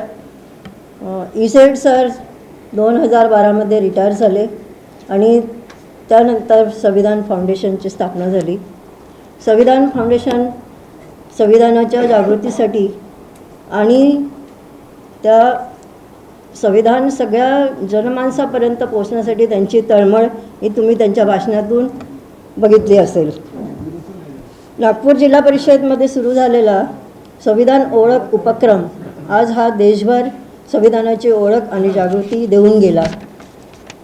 नागपूर जिल्हा परिषदेत याबाबत स्वतःला म्हणजे सरही बोलले तसे की नागपूरकरांनी स्वतःला गौरवान्वित केलं पाहिजे. तसंच की नागपूर जिल्हा परिषदमध्ये हा संविधान ओळख हा जो कार्यक्रम सुरू झाला हा आज देशभर झाला आहे, तर जिल्हा परिषदेने स्वतःलासुद्धा गौरवान्वित केलं पाहिजे असं मला वाटतं. इजेड सरांनी स्वतःच्या अधिकारात जिल्हा परिषदमध्ये CO असताना संविधान ओळख हा उपक्रम सुरू केलाच. तो शाळेमधून ज्याप्रमाणे जनगण मन आणि भारत माझा देश आहे हे आपण सर्व गायलं जातो, त्याचप्रमाणे आपण संविधानाची प्रास्ताविका मुलांना शाळेमध्ये रोज सकाळी म्हणायला लावली होती. प्रिॲम्बल हे संविधानाचं सार आहे आणि ते मुलांना तेव्हा कळेल की जेव्हा ते मोठे होतील. हा उपक्रम जिल्हा परिषदमधून 2005ला सुरू झाला आणि आज 2025 म्हणजे ऐन तारुण्यात आला तो, आणि मला वाटतं तो कॉलेजमध्ये गेला. कारण की आत्ताच नागपूर विश्वविद्यापीठामध्ये संवैधानिक अध्ययन केंद्र सुरू झालं आहे. म्हणजे तो मुलगा तेव्हा लहान होता, कॉलेजमध्ये गेला, तो तारुण्यात आला आणि त्याला गरज आहे आता कॉलेजमध्ये, म्हणजे तो 20ला झाला आणि आज त्याला कळेल की तो संविधान म्हणजे काय आहे. म्हणजे कळायला त्याला सोपं होईल की जसं सर म्हणाले की त्याला त्यावेळी जरी धर्मनिरपेक्षतेचा अर्थ कळला नसेल किंवा इतर सगळ्या शब्दांचे अर्थ कळले नसतील, तरी जेव्हा तो कॉलेजमध्ये जाईल आणि त्याच्या लहानपणी त्याच्या डोक्यामध्ये ते विणलेले शब्द त्याला कळायला सोपा जाईल आणि त्यानुसार तो एक भारताचा सजग नागरिक बनेल असं मला वाटतं. हा शाळेतून आता उपक्रम सुरू झालेला आहे. आपल्या इथे आता कलेक्टर साहेब नुकतेच गेले आणि CO साहेब इथे आहेत. मला असं वाटतं की आता हा उपक्रम किती शाळेंमधनं सध्या चालतो आहे याचा आढावा घेतील सर, आणि ते स्वतः अधिकारी आहेत, काय करायचं ते बघतील. आजच्या चर्चेचा विषय आहे संविधान जागरूकतेची आवश्यकता. यावर आपले विशेष अतिथी मान्यवर विनायक महामुनी CO साहेब जिल्हा परिषद यांच्या परिचय देण्याचा मला गरज वाटत नाही, कारण एक IAS ऑफिसर आणि जिल्हा परिषदचे CO असणे तथा प्रशासक असणे हाच एक त्यांचा मोठा परिचय आहे. तरी साहेबांनी सांगितलं की मुख्यमंत्र्यांनी जी 100 दिवसाची जी स्पर्धा ठेवली होती त्यामध्ये नागपूर जिल्हा परिषद ही 2ऱ्या क्रमांकावर आली. सर आपलं खूप खूप अभिनंदन. तर मी आता माननीय विनायक महामुनी CO ZPI नागपूर यांना त्यांचे मत मांडतील असे म्हणतो. मंचावर उपस्थित माझे वरिष्ठ इजेड खोब्रागडे सर, तसेच नागपूरचा अभिमान Padmashri doctor Chandrashekhar Meshramji, collector sir इथे नाही आहेत, तसेच खोब्रागडे सरांच्या सुविद्य पत्नी आणि माझ्यासमोर जमलेले सर्व संविधानाला आपल्या जीवनाचा आधार मानणारे असंच म्हणावं लागेल, कारण की ह्या कार्यक्रमाला असेच लोक येतील ज्यांना खरंच संविधानामध्ये इंटरेस्ट आहे असं मला वाटतं. त्यामुळं प्रत्येकालाच आपल्याला संविधानाबाबत आपुलकी आणि संविधानाचा जो आदर आहे तो आपल्या मनामध्ये भिनलेला असणार आहे. त्यामुळेच आपण अशा कार्यक्रमासाठी इथे उपस्थित राहिलात. तर सर्वांना सर्वप्रथम मी इजेड सरांना आपण जे हे 2017ला हे पुस्तक लिहिलेलं आहे त्याच्या 8व्या आवृत्तीचं आपण आज प्रकाशन केलेलं आहे, त्याबाबत मी सर्वप्रथम आपले अभिनंदन करतो. आणि आपण जे 26 नोव्हेंबरपर्यंत प्रिॲम्बलवरती जे बुक लिहिणार आहात त्यासाठी पण मी आपल्याला शुभेच्छा देतो. तर संविधानाच्या जागरूकतेची गरज हा आपला आजचा टॉपिक आहे. तर इथे संविधानाचे जे एक्सपर्ट मतलब कॉन्स्टिट्युशनल एक्सपर्टच म्हणावं लागेल खोब्रागडे सरांना, जे इथे बसलेले आहेत, त्यांनी ऑलरेडी आपल्या भाषणामध्ये संविधानाची गरज जी आहे ती सांगितली आहे. पण ज्याप्रमाणे त्यांनी 2005मध्ये नागपूर जिल्हा परिषदेमध्ये हा उपक्रम सुरू केला, पण त्यांच्या मनामध्ये असं कुठं नव्हतं की एकाच वर्षामध्ये किंवा एकाच महिन्यामध्ये हा इनिशिएटिव्ह जो आहे तो केंद्र शासन आत्मसात करेल. पण आपलं संविधान जे आहे ते आपल्याला हा अधिकार देतं की आपली बाजू मांडण्याचा, आणि सरांनी जे आहे ते आपली बाजू तब्बल मला असं वाटतं की 17-18 वर्ष कंटिन्युअसली मांडत राहिले आणि केंद्र शासनाने हा दिवस साजरा करणे, तसेच राज्य शासनाने हा दिवस साजरा करणे, संविधान हर घर संविधान आणि घर घर संविधान हा उपक्रम सुरू करणे, यासाठी जे 15 वर्षाचा स्ट्रगल लागलेला आहे त्यामध्ये जी पॉझिटिव्हिटी आहे की एक कॉमन मॅन, मी यासाठी हे नाही म्हणणार कारण की सर रिटायर झालेले आहेत त्यानंतर सुद्धा ते कॉमन मॅनच आहेत, म्हणजे पदावरती असताना जरी तुम्ही अधिकारी असाल तरी सर ॲग्री करतील की रिटायर झाल्यानंतर आपण दुसऱ्या दिवशीपासून कॉमन मॅन होऊन जातो. तर एक कॉमन मॅन आपल्या मनामध्ये संविधानाबाबत ज्या आयडियाज आहेत त्या राष्ट्रपतींपर्यंत आणि प्रधानमंत्र्यांपर्यंत आणि मुख्यमंत्र्यांपर्यंत पोहोचून त्यांच्या मनातली जी आयडिया आहे ती अंमलात आणणं, यासाठी जो अट्टहास आहे ते करण्याचा अधिकार जो आहे ते संविधान आपल्याला देतं आणि त्या अधिकारामुळेच सर आपली बाजू प्रत्येक ठिकाणी मांडू शकले आणि त्यामुळेच केंद्र शासनावरती आणि राज्य शासनावरती हा निर्णय झाला. तसेच सरांनी जे सांगितलं की पार्लमेंटमध्ये कॉन्स्टिट्यूशनबाबत डिस्कशन झालं, तर सर यावेळेस महाराष्ट्राच्या विधानसभेमध्ये सुद्धा खूप सुंदर आपल्या संविधानाबाबत डिस्कशन झालेलं आहे आणि त्यामध्ये आपले माननीय मुख्यमंत्री फडणवीस साहेब जे आहेत त्यांचं संविधानावरचं स्पीच आहे हे प्रत्येकाने आवर्जून ऐकण्यासारखं स्पीच आहे. त्यांचं म्हणजे वेल रिसर्च आणि व्हेरी इन्फॉर्मेटिव्ह स्पीच असं झालेलं आहे. तर तो पण आपला जो इतके दिवसाचा स्ट्रगल होता की संविधानाबाबत शासनाने निर्णय घेतले पाहिजे, हा पण आपल्या स्ट्रगलचा विजय म्हणावा लागेल. त्यासाठी मी आपल्याला त्यासाठी सुद्धा शुभेच्छा देतो आणि आपले अभिनंदन करतो. राहिला मुद्दा संविधान प्रत्येकाला माहीत असण्याचा, तर मला असं वाटतं की संविधान प्रत्येकाला वर्ड बाय वर्ड जरी माहीत नसेल तरी संविधानाचा आत्मा आणि आपल्या प्रशासकीय आणि राजकीय ज्या घडामोडी घडतात त्यामागे जो संविधान आहे तर त्या संविधानाची संकल्पना काय आहे हे प्रत्येकाला माहीत असलं पाहिजे. कारण की प्रत्येकाला आम्ही भारताचे लोक आणि पूर्ण preamble we the people of India having solemnly resolve to constitute India, हे सर्व गोष्टी पाठ प्रत्येकाला होणं मला असं वाटतं की शक्य आहे नाही. प्रत्येकाने त्यामध्ये इंटरेस्ट घेतील न घेतील, पण प्रिॲम्बलमध्ये जे आपलं पूर्ण संविधानाचा जो सारांश सांगितलेला आहे की त्यामध्ये प्रत्येक गोष्ट म्हणजे जसं तुम्ही सांगितलं त्याप्रमाणे 11-12 फक्त कीवर्ड्स आहेत त्यामध्ये, फक्त त्या कीवर्ड्सचा अर्थ जरी प्रत्येकाला आपल्याला सांगता आला तरी मला असं वाटतं की आपली ही जी संविधानाची जी चळवळ आहे, जी आपली EZ फाउंडेशन आहे आणि संविधान फाउंडेशन यासाठी जे प्रयत्न करत आहेत, तर संविधानाचा गाभा काय आहे आणि संविधानाचा आत्मा काय आहे, म्हणजे संविधान is the most logical thing that has happen to India, म्हणजे जे कॉमन सेन्स आहे आणि जे एकदम लॉजिकल गोष्टी आहेत तेच संविधान आहे. संविधानामध्ये काहीच इलॉजिकल, एक सुद्धा गोष्ट संविधानामध्ये इलॉजिकल नाही. मी UPSCचे 2 इंटरव्ह्यू दिले, माझे भरपूर मित्रांनी आणि माझे जे सिलेक्ट झालेले अधिकारी आहेत त्यांनी पण इंटरव्ह्यू दिले. तर UPSC पॅनलचा एक फेवरेट क्वेश्चन आहे की तो प्रत्येक ठिकाणी ते विचारतात, प्रत्येक कॅन्डिडेटला, म्हणजे 100 मधल्या कमीत कमी 15 ते 20 कॅन्डिडेटला हा प्रश्न विचारतात की, आणि मला पण विचारला गेला होता की आपलं जे संविधान आहे तर constitution what is the most beautiful and important thing about India. आणि मला असं वाटतं की आम्ही जेवढ्यांनी डिस्कशन केलं, मी कमीत कमी 25 ते 30 माझ्या सहकाऱ्यांसोबत याबाबत डिस्कशन केलेलं आहे, तर एकाचं सुद्धा उत्तर सेम नव्हतं. तर that is the beauty of our constitution की आपल्या कॉन्स्टिट्यूशनमध्ये इतक्या अशा गोष्टी लपलेल्या आहेत की आता आम्ही जेव्हा UPSCचा अभ्यास करायचो तेव्हा आम्ही प्रत्येक वेळेस जेव्हा संविधान वाचायचो, जेव्हा आम्ही इंडियन पॉलिटी वाचायचो, प्रत्येक वेळेस आम्हाला असं वाटायचं की काहीतरी नवीन भेटत आहे. आमच्या जेव्हा 17, 18, 25 रिव्हिजन्स झाल्या तरी 26व्या वेळेस जेव्हा आम्ही कॉन्स्टिट्यूशन बेअर ॲक्ट घेऊन वाचायचो त्यावेळेस कळायचं की ही वेगळी गोष्ट आहे. आणि प्रत्येक UPSC इंटरव्ह्यूमध्ये असे प्रश्न विचारले गेले आणि त्यामध्ये प्रत्येकाचं उत्तर वेगळं आहे. कोणी सांगितलं की preamble is the best part of India, का बरं, तर तो पूर्ण आपल्या संविधानाचा गाभा आहे. कोणी सांगितलं की इलेक्शन प्रोसेस जे आहे आर्टिकल 311 त्याशिवाय आपलं संविधान टिकू नाही शकत, तर तो सगळ्यात महत्त्वाचा पार्ट आहे. कोणी सांगितलं की फंडामेंटल राईट्स जे आहे आर्टिकल 19 जे आहे, कोणी सांगितलं की DPSP सांगितलं. तर प्रत्येकाचा संविधानाकडे बघण्याचा दृष्टिकोन जो आहे तो वेगळा आहे आणि आपण जितके संविधानाचं आकलन करायचा प्रयत्न करू तितकं आपल्याला संविधानाबाबत ज्या सुंदर गोष्टी आहेत त्या हळूहळू कळतात.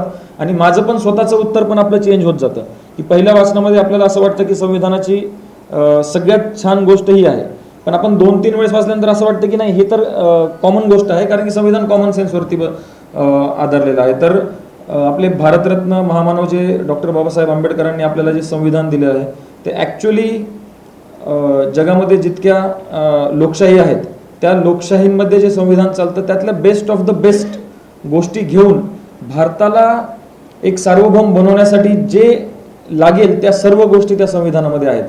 त्यामुळे जेव्हा सुप्रीम कोर्टचे जजेस पण आहेत कुठल्या पण केसमध्ये कुठल्या पण लॉची व्हॅलिडिटी ठरवताना त्यांचा सर्वात पहिला मुद्दा असतो की कॉन्स्टिट्युशनलिझम, की ही गोष्ट कॉन्स्टिट्यूशनच्या अगेन्स्ट आहे की नाही.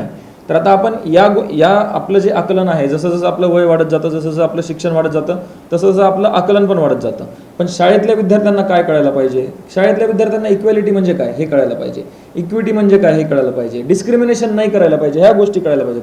तर ह्या छोट्या छोट्या गोष्टी ज्या आहेत की बाबा फंडामेंटल राईट, मला बोलण्याचा अधिकार आहे पण मला काहीही बोलण्याचा अधिकार नाही, हे विद्यार्थ्यांना कळायला पाहिजे. म्हणजे छोट्या ज्या गोष्टी आहेत यामध्ये आपण विद्यार्थ्यांना PhD टाईपचे लेक्चर्स त्यांना ऐकून त्यांना संविधानामध्ये एक्सपर्ट आपण त्यांच्याकडनं तसे एक्सपेक्ट नाही करू शकत, पण आपण त्यांच्याकडनं हे तरी एक्सपेक्ट करू शकतो की अरे तुमच्या दोघांमध्ये काय फरक आहे. तर त्याला हे सांगता आलं पाहिजे की आमच्या दोघांमध्ये टेक्निकली आमच्यामध्ये काही फरक नाही आहे, आमच्यामध्ये डिफरन्सेस जे आहेत ते आम्ही एकमेका रिस्पेक्ट करतो, मुलगा मुलगी यामध्ये काही फरक नाही आहे, आमच्या दोघांना समान अधिकार आहेत, प्रत्येक नागरिकाला समान अधिकार. या गोष्टी जरी विद्यार्थ्यांना कळाल्या तरी मला असं वाटतं की आपली जी चळवळ आहे आणि जी आपण शाळांपासून सुरू केलेली चळवळ आहे ती सक्सेसफुल होईल.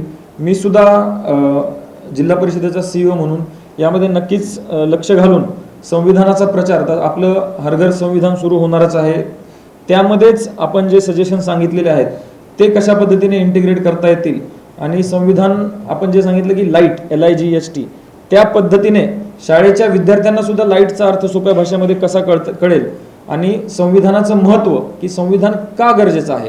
कारण की संविधान जर नसेल तर there will be chaos and there will be anarchy. कुठलाच कायदा जो आहे तो प्रत्येकजण आपापल्या मनाप्रमाणे बनवेल. अशा सोप्या सोप्या भाषेमध्ये जरी मुलांना संविधान कळालं तरी त्यांचा संविधानाबाबत इंटरेस्ट डेव्हलप होईल. आणि संविधान असे काही खूप डोक्यावरनं जाणारी गोष्ट नसून हे आपण आपल्या घरामध्ये सुद्धा आपल्या मुलाला आपल्या मुलींना ह्या गोष्टी सांगू शकतो. अशा पद्धतीचं आपलं सोपं संविधान आहे. आपल्या संविधानाची ब्युटी म्हणजे आपलं संविधान रिजिड पण आहे आणि आपले संविधान चेंज पण करू शकतो. तर रिजिड म्हणजे संविधानामधल्या काही गोष्टी ज्या आहेत त्या कधीच चेंज नाही होणार आणि भलेही सत्ता कोणाची येईल, किती मेजॉरिटी आहे, किती वोट मिळत आहेत है ना, या व्यतिरिक्त म्हणजे असं जरी असेल आपल्या जेवढ्या लोकसभेच्या सीट्स आहेत तेवढ्या सगळ्या जरी एका पक्षाला असतील तरी सुद्धा काही गोष्टी ज्या आहेत त्या चेंज करता येणार नाही. हे आपल्या संविधानाची ब्युटी आहे. आणि काही काही गोष्टी अशा आहेत की त्यांना हाफ मेजॉरिटी असेल, 2/3 मेजॉरिटी असेल तरी काही गोष्टी आहेत ज्या आपल्याला कंटिन्युअस ज्या चेंज कराव्या लागतात. With time we have to change. त्या गोष्टी सुद्धा संविधानामध्ये आपल्याला चेंज करता येतात. इतकी आपल्या संविधानाची सुंदरता आहे. त्यामुळे एखाद्या पक्षाला सर्व सीट मिळाल्या आणि एखाद्या पक्षाला कमी जरी सीट मिळाल्या तरी भरपूर असे प्रोव्हिजन्स आहेत की तिथे त्यांचं सुद्धा म्हणणं त्यांना कन्सिडर करावं लागतं. आणि जोपर्यंत त्या विरोधी पक्षाच्या कमिटी पॉझिटिव्ह ओपिनियन देत नाहीत तोपर्यंत त्यांना त्या कायद्यामध्ये बदल करता येत नाही. तर अशा पद्धतीने आपण संविधानावरती आपण भरपूर वेळ बोलू शकतो. माझा पण आवडीचाच विषय आहे आणि यामध्ये नक्कीच जिल्हा परिषदेच्या शाळांमधनं यापुढे ही चळवळ कशा पद्धतीने सुरू ठेवता येईल आणि त्यामध्ये इनोव्हेटिव्हली किंवा युनिकली विद्यार्थ्यांना इंटरेस्ट डेव्हलप होईल अशा पद्धतीने काय करता येईल त्यामध्ये आपण नक्कीच चर्चा करून यापुढे जी आपल्याला कारवाई करायची आहे ती ठरवूया. मला इथे आपण बोलवलं आणि बोलण्याची संधी दिली त्यासाठी मी संविधानाचे आणि आपल्या दोघांचे आभार मानतो. आणि आपल्या येणारे जे लिटरेचरमधलं आपलं जे करिअर आहे त्यासाठी पण मी आपल्याला शुभेच्छा देतो आणि माझे 2 शब्द संपवतो. धन्यवाद. धन्यवाद सर. अतिशय सुंदर छान शब्दामध्ये आपण संविधानाबद्दल आमच्यापर्यंत माहिती पोहोचवली आहे. संविधान हे पुस्तक एक आहे पण त्याचे रूपे अनेक आहेत हे आपण आपल्या शब्दांमधून आमच्यापर्यंत पोहोचवलं आणि ते किती सुंदर आहे तेही तुम्ही सांगितलं. खूप खूप धन्यवाद. आजच्या कार्यक्रमाचे अध्यक्ष माननीय पद्मश्री जगद्विख्यात डॉक्टर चंद्रशेखर मेश्राम सर यांच्या नावातच संपूर्ण परिचय सामावलेला आहे. मला त्यांना विचारावेसे वाटते की आपला मन, मस्तिष्क आणि मेंदू याच्याशी संबंध असतो. त्यासाठी आपण कार्यरत असता. त्यात सुधारणा कशी व्हावी याकरिता तुम्ही प्रयत्न करत असतील. उपाययोजनासाठी आणि त्याचा अभ्यास करण्यासाठी सेमिनार्स, चर्चा, औषधोपचार हे सगळं तुम्ही करत असाल. त्यासाठी मॉडरेट इंजेक्शन, वॅक्सिन्स यासाठी सुद्धा तुम्ही अभ्यास करत असाल. मलाही असं वाटतं की लोकांना सगळ्यांना संविधान कळेल अशी एखादी वॅक्सिन तयार झाली तर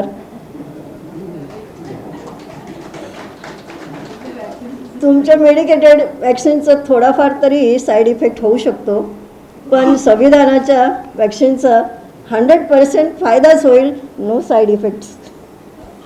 सर, संविधान विषय हा इतका क्लिष्ट आहे, मग त्यामधून थोडंसं जरा मी विनोदाने बोलले, माफ करा. तरी पण संविधानाबद्दल बरेच लोक अनभिज्ञ आहेत. त्यांना संविधान अजून आपल्यापैकी जे सुशिक्षित आहेत किंवा जे वाचनाचा प्रयत्न करतात किंवा रोज त्यांना कुठेतरी पुस्तक वाचायची सवय आहे किंवा जे सामाजिक क्षेत्रात आहेत, अशाच लोकांपर्यंत संविधान अजूनपर्यंत पोचलेलं आहे. आणि असे अनेक लोक आहेत, अशा अनेक वस्त्या आहेत, अनेक डेरे आहेत की जिथे संविधान अजूनही पोचलेलं नाही आहे. संविधान फाउंडेशन या 75व्या वर्षामध्ये आपला एक उपक्रम घेऊन 75 गावांमध्ये जाण्याचा आमचा मानस तयार केला आहे आणि घरोघरी जाऊन संविधानाचे मौलिक विचार आम्ही पसरवत आहोत. यामध्ये संविधानाचे जर आपण घरोघरी जागृतता जर पसरवली तर नक्कीच आपलं भारताचं राष्ट्र एक सुदृढ आणि निरोगी राहील. जसा मेंदू जर नीट राहिला तर आपलं शरीर बरोबर राहील. जसं सरांनी सांगितलं की संविधानाला लाईट म्हटलं, तसं मी आज जरा मेंदू करते, सर बसलाय तिथे म्हणून. तर संविधान हे सुद्धा भारताचा मेंदू आहे आणि हल्ली त्याला थोडा व्हायरस लागू इच्छित आहेत आणि ते जर लागलं तर माणसाचं शरीर आणि आपला देशही पॅरलाइज व्हायला वेळ लागणार नाही असं मला वाटतं. मी पद्मश्री डॉक्टर चंद्रशेखर मेश्राम सर यांना अध्यक्षीय भाषणासाठी विनंती करते. धन्यवाद. सर्वप्रथम मी संविधानाचे शिल्पकार डॉक्टर बाबासाहेब आंबेडकर यांना अभिवादन करतो. त्यांच्यामुळे आपण या देशात आहे. आजच्या कार्यक्रमाचे विशेष अतिथी आदरणीय विनायक महामुनी साहेब, इजेड खोब्रागडे साहेब, गोंडाने साहेब, रेखा खोब्रागडे मॅडम आणि या सभागृहात उपस्थित मान्यवर. आम्ही जेव्हा मेडिकल कॉलेजला लेक्चर देतो तेव्हा आमचं पहिलं स्लाईड असते, पहिली स्लाईड असते टॉपिक काय, दुसरी स्लाईड असते डिस्क्लोजर. तुमच्या यामध्ये काही वेस्टेड इंटरेस्ट आहे का, तर ते डिस्क्लोजरमध्ये मी पहिलं डिस्क्लोजर हे देतो की त्या संविधानाचा मी काही तज्ज्ञ नाही आहे आणि संविधान मला माहीत नाही. तर त्या दृष्टीने मी इजेड खोब्रागडे सरांचं मनापासून अभिनंदन करतो की ही त्यांनी 8वी आवृत्ती आज प्रकाशित केली. त्याचं प्रकाशन समारंभ झाला. त्यांचा मला काही दिवसापूर्वी फोन आला. ॲक्च्युली मी आज बाहेर जाणार होतो, मी नागपूरला नव्हतो, पण त्यांनी मला या संविधान फाउंडेशनच्या आणि संविधानाच्या कार्यक्रमाकरता इतक्यांदा फोन केले आणि मी कधी बाहेर देशात माझे दुसरे कार्यक्रम किंवा त्या दिवशी काही होतं त्यामुळे मग मी म्हटलं की नाही, आता या कार्यक्रमाला मला जाणं आवश्यकच आहे आणि मी त्यांना हो म्हटलं. सरांचं मी मनापासून अभिनंदन करतो, कारण हे पुस्तक, संविधानाबद्दलचं पुस्तक या वाचकीय आवृत्तीमध्ये आणणं, संविधानाबद्दल माहिती देणं हे महत्त्वाचं आहे.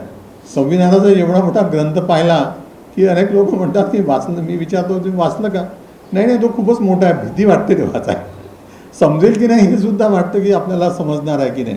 तर त्यामुळे अगदी सोप्या भाषेत अगदी चांगलं पुस्तक खोब्रागडे सरांनी प्रकाशित केलं. दुसरं त्यांचं अभिनंदन याकरता करावं, त्यांनी हा संविधान दिवसाचा कार्यक्रम सुरू केला आणि तो राज्यात, शाळातून आणि देशात संविधान दिवस पाळला जावा यासाठी त्यांनी सतत पाठपुरावा केला. त्याबद्दल त्यांचं अभिनंदन. त्यांच्यामध्ये सक्सेस झाले. पाठपुरावा करणं महत्त्वाचं नाही आहे, त्यामुळे ते त्या नागपूरचं संविधान फाउंडेशनचं इजेत खोब्रागडे सरांचं जे कार्य आहे ते देश पातळीवर गेलं आणि संविधान दिवस देशामध्ये साजरा होऊन घर घर संविधान ही संकल्पना सुरू झाली. आता यामध्ये 2 गोष्टी फार महत्त्वाच्या आहेत आणि मी नेहमी सांगत असतो की रिटायर झाल्यानंतर बऱ्याच लोकांना नर्वसनेस येते. माझ्याकडे पेशंट येतात की त्यांना आम्ही रिटायरमेंट सिंड्रोम म्हणतो, की त्यांना काय करायचं समजत नाही. आधी खूप काम असायचं, बँकेत असले किंवा असे सेवेत असले कुठल्या तरी कामात, तर खूप काम असायचं, ते बिझी राहायचे. रिटायर झाल्यानंतर काहीच नाही करायला, त्यामुळे त्यांना नर्वसनेस येतं, डिप्रेशन येतं, लोक तुटून जातात, एक पेन्शन असतं. तर त्यांना खोब्रागडे सरांचं मी उदाहरण देतो की रिटायर झाल्यानंतर काय करावं हे खोब्रागडे साहेबाकडून शिकलं पाहिजे.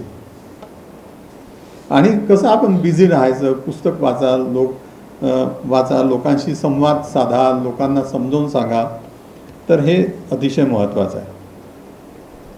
बिपिन कुमार सर आता गेले, पण मागच्या वेळेस लोकसभे इलेक्शनच्या आधी बिपिन कुमार सरांनी कस्तुरचंद पार्कवर, तेव्हा महामुनी सर कदाचित नसतील पण इतर बाकी लोक होते, अभिषेक चौधरी होते आणि आणखी जिल्हा परिषद दुसरे CEO होते. तर एक असा कार्यक्रम घेतला इलेक्शन वोटिंगच्या जनजागृतीचा. त्यामध्ये मी त्या नागपूरचा एक ब्रँड ॲम्बॅसेडर म्हणून त्यांनी मला इन्क्लूड केलं होतं. त्यांनी सकाळी 7 वाजता तो कार्यक्रम कस्तुरचंद पार्कला झाला आणि तिथे साधारण 10,000 लोक आले त्या अवेअरनेस करता. आणि तो एक वर्ल्ड रेकॉर्ड झाला. त्याचं ते गिनीज बुक ऑफ वर्ल्ड रेकॉर्डमध्ये त्यांचं ते नाव गेलं नागपूरचं, की नागपूर शहरामध्ये इतक्या लोकांना घेऊन हा जनजागृतीचा कार्यक्रम झाला. तर मला वाटतं खोब्रागडे सरांनी चांगल्या लोकांना, महामुनी साहेब, बिपिन कुमार साहेब, या लोकांना बोलावून असा काही कार्यक्रम करून संविधानाचं जनजागृतीचं काही करता येईल का याबद्दल विचार करणं मला वाटते आवश्यक आहे. आणि त्यांनी जर मनावर घेतलं तर अशा प्रकारचा कार्यक्रम, एक वर्ल्ड रेकॉर्ड एका दिवशी जनजागृतीचा आपल्याला करता येऊ शकतो. आणि जसं खोब्रागडे सरांनी सांगितलं की त्यांनी गडचिरोलीमधून सुरुवात केली. मी गडचिरोली जिल्ह्यामध्ये 2 महिन्यापूर्वी फेब्रुवारीमध्ये एका कार्यक्रमाला गेलो होतो आणि ते आम्ही आपल्या आरोग्यासाठी, माझे मित्र आहेत डॉक्टर सतीश गोगुलवार, त्यांची संस्था आहे आम्ही आपल्या आरोग्यासाठी, त्यांचा वर्धापन दिवस होता. आणि त्या वर्धापन दिवसामध्ये त्या कार्यक्रमाचं उद्घाटन कशाने झालं असेल तर प्रिॲम्बलचा फोटो त्यापुढे लाईट लावून त्याचं उद्घाटन केलं. तर मला वाटतं हा जो प्रघात आहे हा जर जास्त लोकांनी आणखी फॉलो केला तर मला वाटतं त्याचं एक चांगलं उदाहरण आपण बसवू शकतो. तसंच काही मला वाटते मागे एक नागपूरचीच मुलगी आहे गौरी कोठे, त्यांचा देवेंद्र फडणवीस साहेबांनी सत्कार केला होता. एक सोनिया नावाची मुलगी आहे वेस्टर्न महाराष्ट्रातली, तिला पूर्ण कॉन्स्टिट्यूशन पाठ आहे आणि ती चांगलं सांगते आणि बोलते. आणि तिने मग नंतर मला वाटतं आंबेडकर हे नाव आपल्या नावाशी जोडवून घेतलं. तर अशा लोकांचा पण मला वाटते सत्कार करून त्यांना बोलवावं आणि त्यांचा उपयोग करून घ्यावा. कारण संविधान घर घर जाणं, संविधानाबद्दल माहिती असणं आणि ते पोहोचलं, लोकांना माहीत असते, पण त्या संविधानाच्या तत्वावर आपलं आचरण करणं किंवा त्याचं पालन करणं हेही तेवढंच महत्त्वाचं आहे. बऱ्याच लोकांना संविधान माहीत असेल, संविधानामध्ये काय लिहिलेलं आहे तेही माहीत आहे, पण संविधानाच्या त्या अर्थाने ते आपलं पालन करतात का? नाही करत. तर त्याबद्दल आपला विचार होणं फार आवश्यक आहे. मला असं वाटतं की प्रत्येक माणसाचा विचार, त्याची जात, त्याचा धर्म हा वेगवेगळा असतो. तो त्यांनी घरात ठेवावा, आपल्या घरात. त्याचं जेव्हा तुम्ही घराच्या बाहेर निघता तेव्हा तुमचा एकच धर्म आणि तो म्हणजे भारतीय संविधान. त्यानुसारच तुमचं आचरण झालं पाहिजे. आता खोब्रागडे म्हणून सांगितलं की जसं आपल्या शरीराचा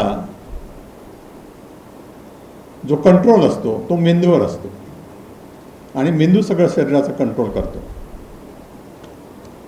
तर देशाचा मेंदू हा भारतीय संविधान आहे आणि तो देशाला सगळं कंट्रोल करतो. पण आता प्रॉब्लेम काय आहे आपल्या देशात की लोकांचे मेंदू हॅक झाले आहेत. हा सगळ्यात मोठा प्रॉब्लेम आहे. आपल्या मेंदू हा कोणतरी दुसरा कंट्रोल करतो, चालवतो. ते आपले विचार, मी बरेच लोक पाहिले, म्हणजे डॉक्टर पाहिले, इंजिनियर पाहिले, प्रशासकीयातले लोक पाहिले, खूप मोठे शिकलेले लोक पाहिले, सायंटिस्ट पाहिले. जेव्हा जातीचा, धर्माचा, राजकारणाचा विषय येतो तेव्हा ते आपली सद्विवेक बुद्धी गमावून बसतात आणि दुसऱ्याच प्रमाणे विचार करतात. तर हा जो आहे, आणि जसं आर साळुंखे साहेब म्हणतात की आपल्या खांद्यावर आपलंच डोकं असायला पाहिजे, हे फार महत्त्वाचं आहे. त्यामुळे मेंदू हॅक होणं ह्या देशातली सगळ्यात मोठी प्रॉब्लेम आहे आणि तो प्रॉब्लेम कसा सॉल्व्ह करायचा हा सगळ्यात मोठा प्रश्न आहे. म्हणून कदाचित खोब्रागडे साहेबांनी मला मेंदूचे डॉक्टरला इथे बोलावून टाकलं.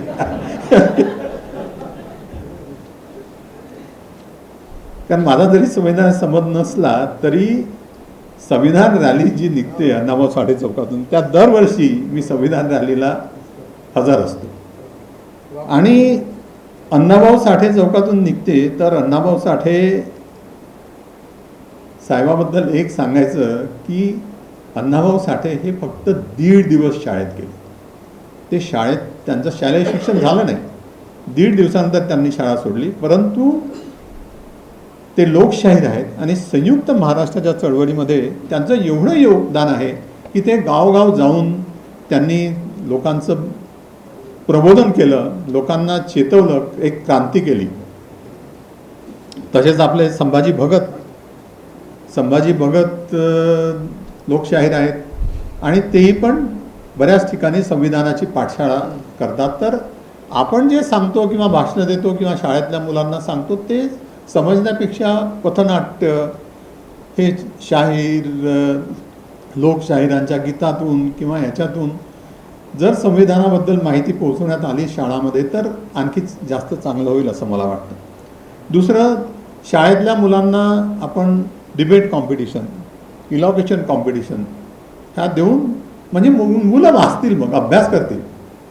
सगळं संविधान नाही, एखादा विषय द्या की संविधानामधली समता म्हणजे काय, संविधानामधलं स्वातंत्र्य म्हणजे काय, संविधानामधलं न्याय म्हणजे काय, संविधानातली बंधुता म्हणजे काय, अशा वेगवेगळ्या वर्षावर त्यांना बोलू द्या, त्यांना अभ्यास करू द्या आणि मग ते मुलं बोलतील, अभ्यास करतील आणि मुलं ऐकतील सुद्धा. हा एक चांगला उपक्रम होऊ शकतो.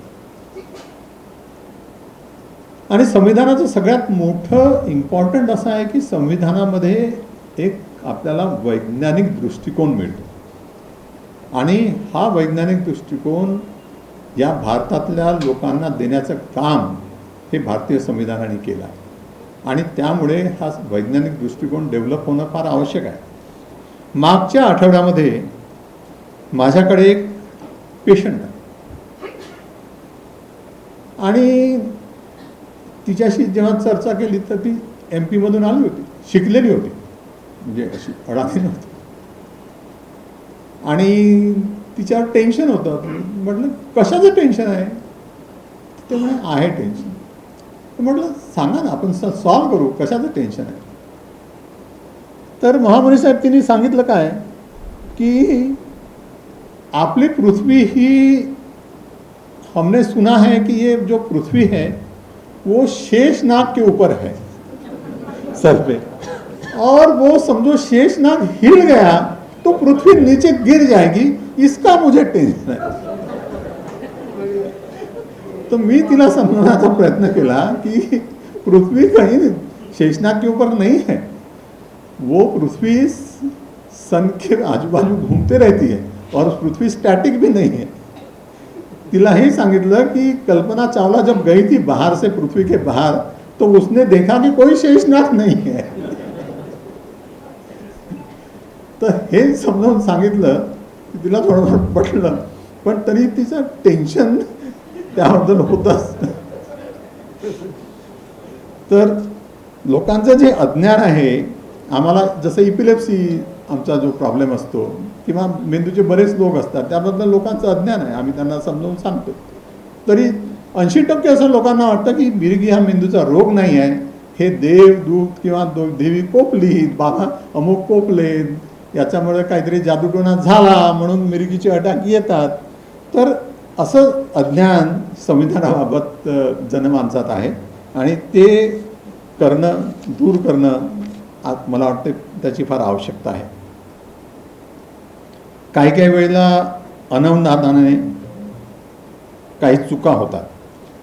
मला कोणतरी एक पाठवलं पोस्ट की 6व्या वर्गातल्या पुस्तकामध्ये म्हणजे हे जे प्रिॲम्बल छापलं आहे, धर्मनिरपेक्षच्या ऐवजी पंथनिरपेक्ष असं छापण्यात आलं। याबद्दलची दखल घेणं मला वाटते फार आवश्यक आहे। त्यात ते महामुनी साहेब याबद्दल दखल घेतील याची मला खात्री आहे।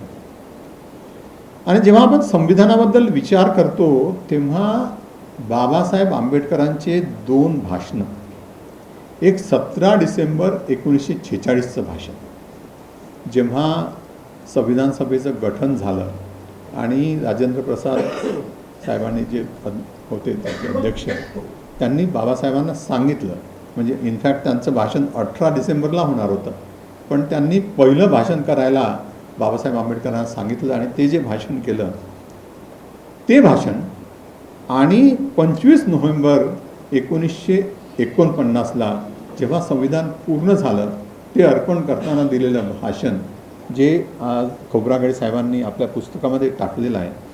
तर हे दोन्ही भाषणं सर्वांनी परत परत वाचावे, ऐकावे, अशी सुंदर भाषणं आणि त्यामध्ये संविधानाबद्दलच्या काय कल्पना त्यांची आहे ह्या सगळे अतिशय दिलेलं आहे।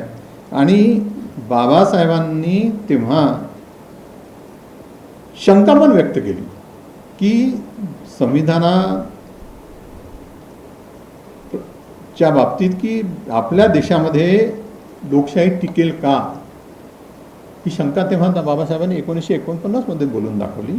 आणि त्यांनी सामाजिक विषमता आणि आर्थिक विषमता याची उदाहरणं देऊन की हे सामाजिक विषमता कशी दूर करता येईल, आर्थिक विषमता कशी दूर करता येईल।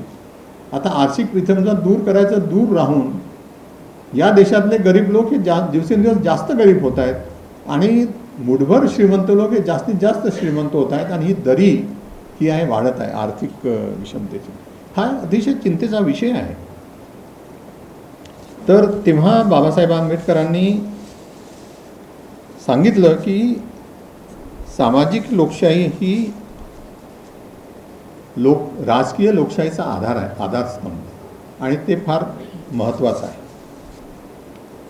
तर त्याकरता सामाजिक आणि आर्थिक समता कशी आणता येईल आणि तसंच बाबासाहेबांनी देशामध्ये सांगितलं की हा 2 बाबीचा जो अभाव आहे, समता आणि बंधुता, आणि देश हा जाती धर्मामध्ये जातीमध्ये जो आपण विभागला गेलेला आहे आणि तिरस्काराची भावना लोकांमध्ये आहे, तर ती चेंज करून आपल्याला बंधुता कशी स्थापन करता येईल हा सगळ्या आपल्या सगळ्या देशातल्या लोकांपुढे आजच्या घटकेला चॅलेंज आहे।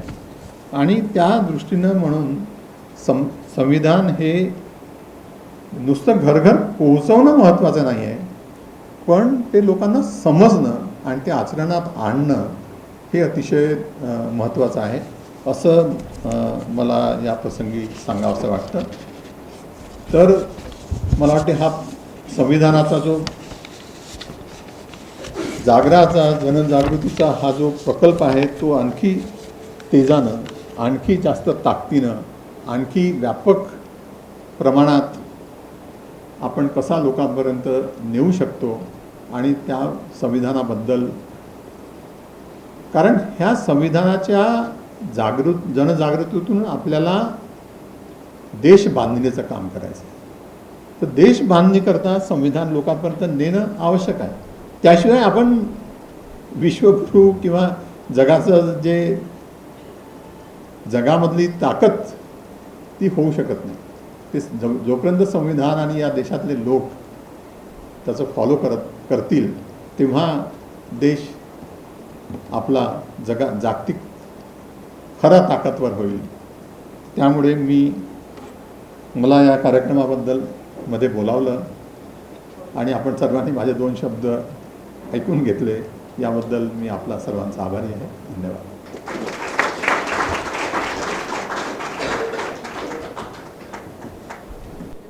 आमच्या कार्यक्रमाला आपण आज लाभलात, पण मी बघा नोट केलं तुम्ही जे म्हटलं तसं की तुम्ही नेहमी 26 नोव्हेंबरला मात्र सगळ्यात प्रथम बरोबर 7 वाजता तिथे हजर असतात. आणि कमिशनर कलेक्टर यांनी हिरवी झेंडी दाखवली की एक लहान मुलापासून तर सिनियर सिटीजन धावू लागतात.